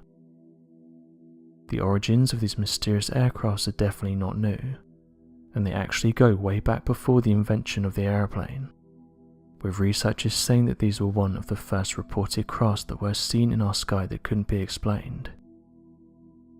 One person recently sent me the following message. "I have a sighting that I'd like to share with you. I don't want to tell anyone I know about this because it goes against my beliefs. For the last few nights I've been seeing these strange lights above Jerusalem. I live very close by and I've never seen anything like it. The objects look like they're large balls that will pulsate. I could see them flying around in the air at high speeds. Oddly though, they weren't making any sound while doing this. They would occasionally pulsate and then roam the area again. It almost looked like the lights were searching for something. They weren't just flying randomly, they were dipping down and then back up again. I tried to take some photographs, but the lights were not very big, and they weren't showing up on the camera very well. It just looked like a blur when I saw the images. I've done some research online and I can see that others have seen strange lights in the sky above Jerusalem. I don't know what it was, but I thought I'd share my experience with you." End quote. this eyewitness sounds like they saw an orb. These crafts are known within UFO circles as they've been witnessed by many people. These glowing orbs come in a variety of different colours, ranging from blue, red, orange, yellow, pink, silver, green and black, and most people who have seen them have said they appear to pulsate, and that they can fly at extremely fast speeds. Those that have seen them have said they look to be under intelligent control, and that due to how fast they fly it's near impossible to get a high quality photograph. UFO researchers have looked into these reports and said that these crafts are some of the most interesting ones, with some saying that they remind them of hyper-advanced drones. Being a farmer comes with many challenges, but realising that the property you own may be housing unwanted guests is definitely something that would frighten many of us. This is exactly what happened when a Turkish farmer took a photograph of his newborn calf. Mr. Mork took the photograph in celebration. However, upon reviewing the photograph he noticed that he wasn't alone, as in the background it looks like there's a towering humanoid standing behind his newborn calf. The man said that he checked the photograph once he got home, and couldn't believe that it looked like there was something standing in the background, saying that there definitely wasn't someone there when he was taking the photograph. The image immediately gained traction online, with some saying that it looks like a demon, while others said that it was a shadow person, a type of paranormal entity that's said to be one of the most commonly cited apparitions. Regardless, most people agreed on the same thing, and that's that whatever this is, it looks creepy. Not much more information was released about the photograph, with the farmer saying that he and his family went back to the farm and said they didn't see anything out of the ordinary. One person said the following: "Although this is creepy and I definitely wouldn't be going back, this is a great photograph of a shadow person."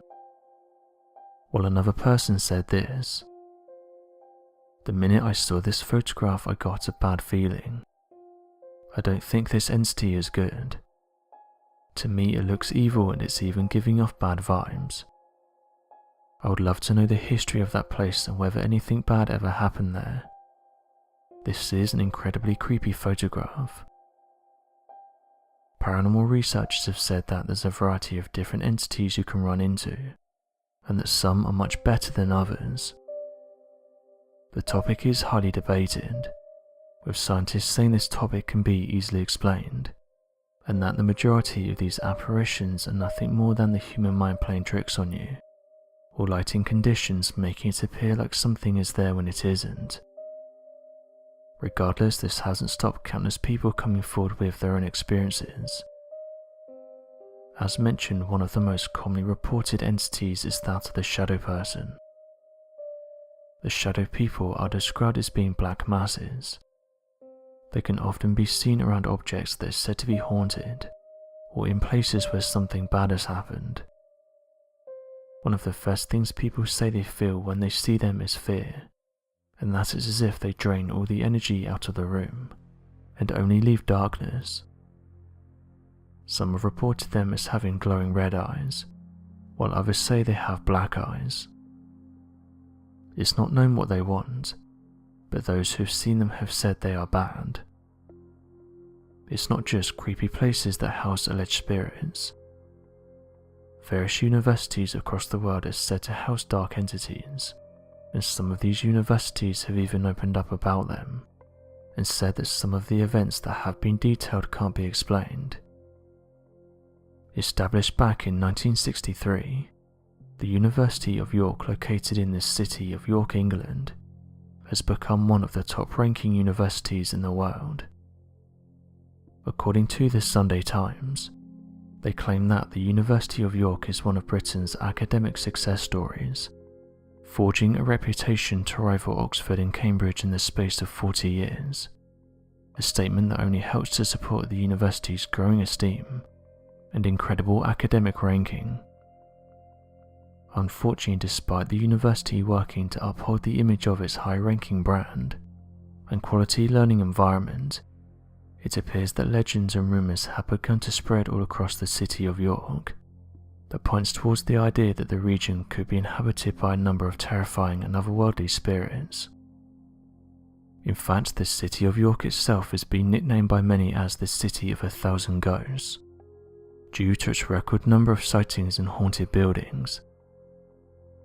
Among the countless number of reported paranormal experiences at the university itself, there are claims from students that they have witnessed a number of ghostly apparitions of men, women and children. One such report had even detailed that a number of individuals had witnessed an entire troop of Roman soldiers marching through the lower cellars of the university. There also appears to be a recurring incident, as if there's hundreds of kids buried underneath the university's foundations. Many have theorized that the cause for these paranormal hauntings could be due to the city's age, housing a number of historic landmarks and older structures that could date back as far as the 1st century AD. Also, archaeologists have found further evidence that places human civilization in the region as far back as 7000 BC, though the findings are not conclusive and are heavily debated to this day. Many sites across the world that are said to be haunted all seem to have one thing in common, and that's that the building in question seems to have a dark history, with amateur researchers saying that if something bad happened in and around the building, this could help explain why people are encountering these mysterious entities, adding that it's as if the building has stored some of the energy from that time period, and those events get played over and over again. In fact, this is backed up by some paranormal researchers, as they've said that some eyewitnesses have reported seeing the same thing, and they explain that this is because these moments are stuck in time, and it's like a cassette player that gets played over and over again. Again, these types of stories are heavily debated, but the paranormal certainly makes for an interesting topic, and it makes you wonder whether we share this planet with unseen forces. A man on social media posted a mysterious photo. He said that a strange handprint appeared on his wall, and no matter how hard he tries it doesn't come off. He also notes that there's a couple of partial handprints below it. The individual goes on to say that he's seen many unidentified flying objects throughout his life, and that he's even been in contact with these beings. He says that this handprint is definitely not human, and when he's tried to line his hand up with it, it doesn't match, saying that the fingers are almost 2 inches longer than that of a human's.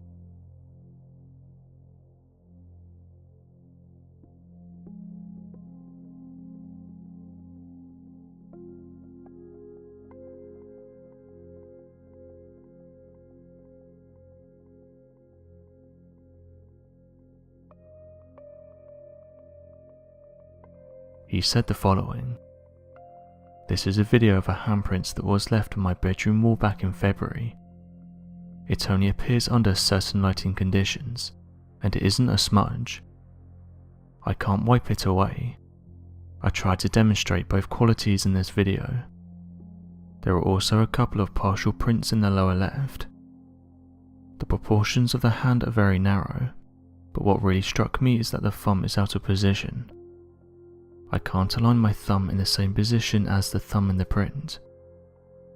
I have a long history with abductions, and have photos of markings, handprints and footprints, and some of them date back decades. Why is this on my wall? My guess could be technology. The aliens typically come in and out through the ceiling. I assume this is similar to the technology that allows UAPs to pass through water at high speeds. Given the orientation of these handprints, they were left when the aliens were exiting the room at the end of the abduction. My assumption is that they're steadying themselves, or using the wall to guide themselves upward, although I've never been positioned where I could observe. The partial prints are low enough that they were possibly the first place their hands contacted. My guess is that their hands exude an enzyme, or are coated with an applied substance, which I'm particularly sensitive to. I have a photo where it irritated my skin and left a partial handprint on my chest, which I'll try to add to the comments. My guess is that's why a handprint only appears under certain light and can't be wiped away. Rather than dirt or something leaving a mark, the assumed enzyme interacted with the paint. I've been silent about my experiences, which date back to my early childhood, but with the growing acceptance of UAPs, it seemed like the time to begin to share." End quote. People in the comment section were interested in the handprint and asked various questions, to which the poster responded with the following. There were some excellent questions raised about the handprint video, some of which could be categorized as you or some other human could have made them. At first I wasn't sure how to compare my handprint with the handprint that was left on the wall. Then I came up with the idea of using olive oil in a printer to make my own handprint. To get a clean print of my hand, I had to use exactly the right amount of olive oil and press on my right hand with my left, mostly around the pinky and the pinky side of the palm. If I didn't press, there were gaps left on the paper where my finger and palm didn't touch. Once that was accomplished, I put the photographs side by side and began comparing them. Apologies for the less than sharp photo of the handprint on the wall. The readability of the measuring tape should give you an indication as to the amount of blur. This is due entirely to the fact that the handprint disappears except in low light. If I use a supplemental light source, such as what I did when I was photographing my own handprint, or turn on the overhead light, the handprint on the wall disappears. I demonstrated this in the video. Once again, I'm not trying to convince anyone, I'm simply sharing in the interest of disclosure. Observation 1. The handprints are of different sizes. The handprint on the wall is approximately 9.5 inches, from the tip of the middle finger to the base of the palm. By comparison, my hand is approximately 7.25 inches, from the tip of the middle finger to the base of the palm. If you use your own ruler to compare the size of your own hand, the handprint on the wall is unsettlingly large. Observation 2. The handprints are proportioned differently. The fingers of the handprints on the wall are at least 5 inches long, making up slightly more than 50% of the entire 9.5 inch hand length. By comparison, the fingers of my handprint are approximately 3.25 inches, which is less than 50% of the entire 7.25 inch hand length. Observation 3. The handprints are shaped differently. The base of my palm is significantly wider when compared to the width of my fingers. By comparison, the base of the palm of the handprint on the wall is roughly the same width as the fingers. Observation 4. The handprints have different thumbs. The thumb of the handprint on the wall is parallel to the fingers.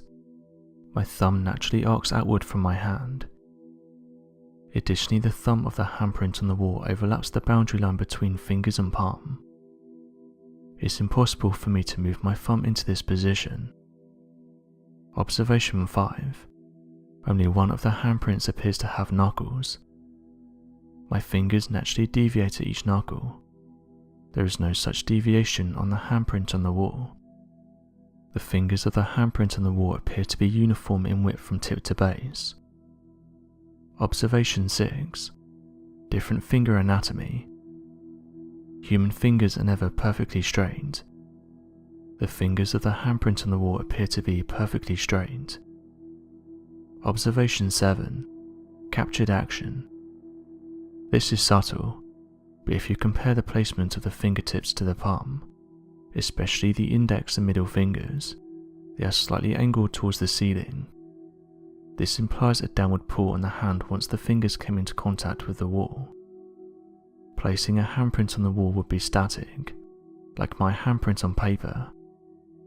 The handprint on the wall seems to have been left in the middle of an action.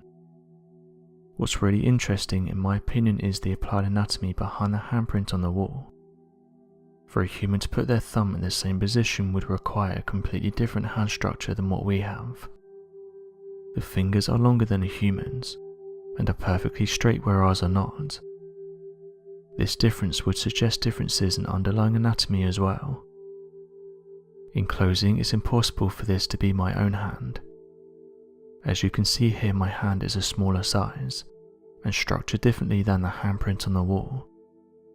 It's also highly unlikely this is another human's hand, for the reasons above, and as I've lived in the same place for almost 2 years, and this print wasn't on the wall prior to its discovery. A bit of background. I've been abducted multiple times since childhood.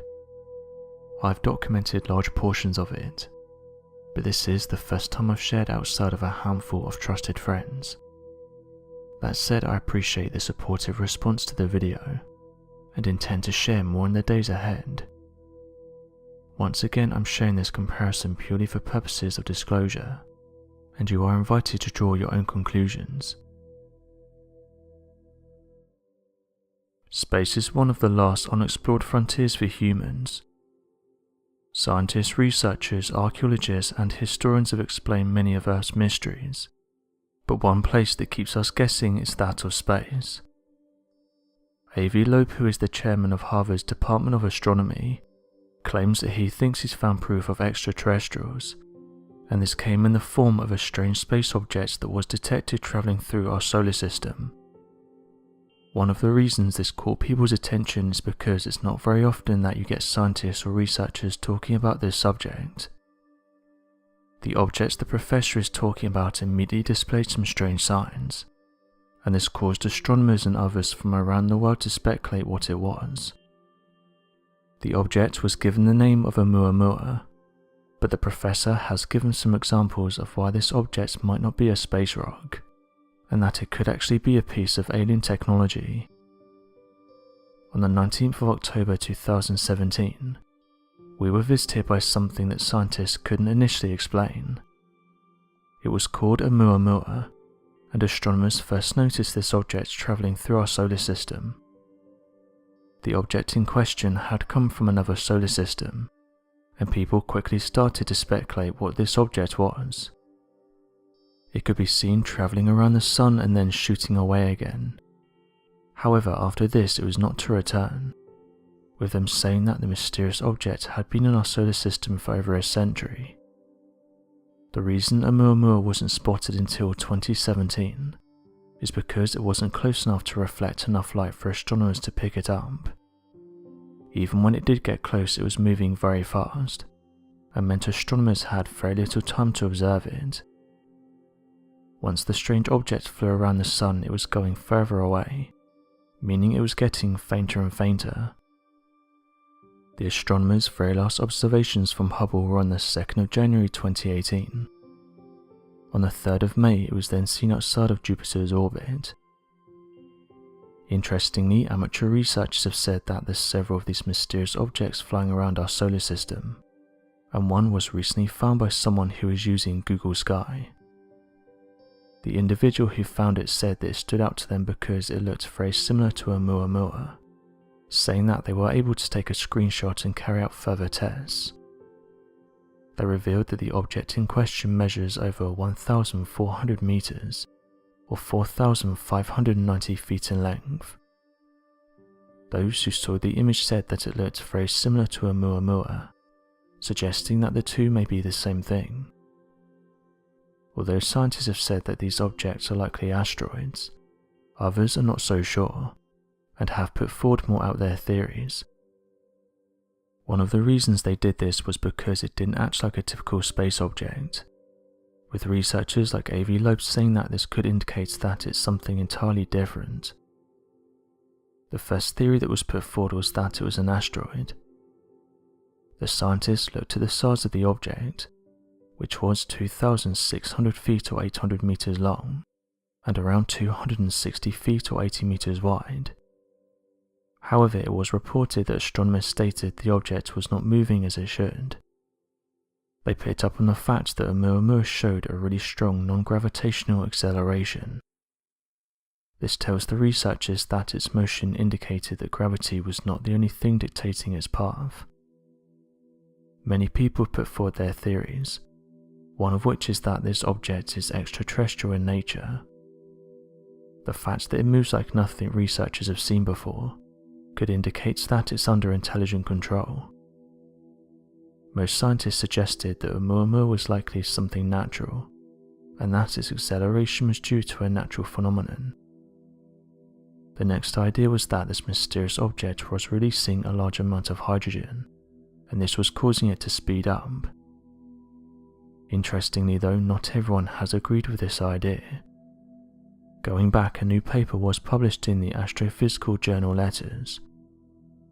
Thiam Hong, an astrophysicist at the Korea Astronomy and Space Science Institute, has said they don't think the hydrogen idea holds up, and that it wouldn't work in space. This has caused some excitement as some have gone back to the idea that this is alien tech. After all, there's many strange properties about this object that researchers can't explain. For example, the way it mimicked a comet, but yet it didn't have a tail.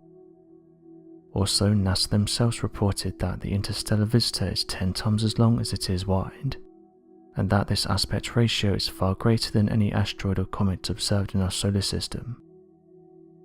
This cigar-shaped object is still debated, and it seems with this recent paper being released, we aren't any closer to understanding what this mysterious object is.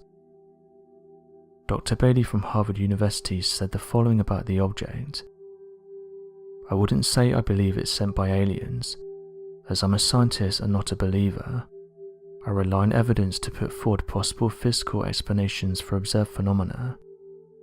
It seems, however, until we have more evidence, we can't come to a conclusion on what this mysterious space object is. Ultimately, it will be very difficult to find out more about Oumuamua, as it's no longer in our solar system.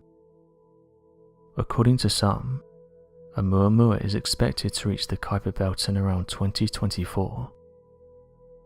Loeb started to open his mind to the possibility that this mysterious space object could be something else, and that, as mentioned, it may be a piece of alien tech, and that it made its way into our solar system. Those who heard about the professor putting forward this idea gave him props, saying that it's not very often that someone in this field has an open mind and puts forward these kinds of theories, so when it happens they should be told that is appreciated. When it comes to the universe, it's fair to say that humans don't know very much, and why would we? Modern humans haven't been studying the cosmos for very long, so how can you expect us to know all of the answers? Every so often a discovery like this is going to come along, and there's nothing wrong with having an open mind about what it is and where it's come from. As of right now, scientists and researchers still disagree on what this object is, and have said that we will have to wait for it to come back around again for us to study it in more detail. A man by the name of Adhar just posted this image, saying that thousands of birds suddenly fell from the sky in India. Adhar didn't give away his location, but did say it happened close to Maharashtra, saying that the birds could be heard in the sky and could be seen flying around in circles, before they started dropping one by one. The man continued and said that people were taking photographs of the event, but couldn't understand what was going on, and why the birds were acting the way they were.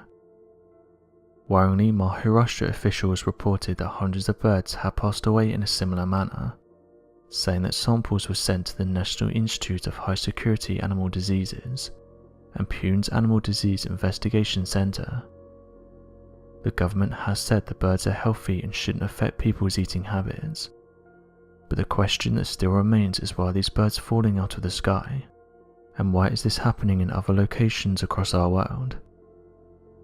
One resident close to the region said the birds suddenly started acting strange, and that they went outside due to all the noise that the birds were making, saying that this isn't something they've heard or seen before.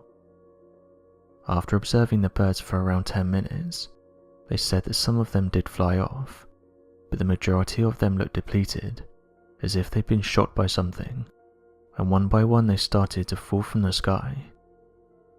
What's odd about this is that they said the birds looked healthy, and visually couldn't see anything wrong with them. This isn't the first time that residents from India have reported such an incident. In fact, back in 2020, thousands of birds were found on the shore of India's biggest saltwater lake. Over 2,500 birds were found in the region, all of which seem to have suffered the same fate. Rather worryingly, this happened during the same time as the other mass bird die-offs.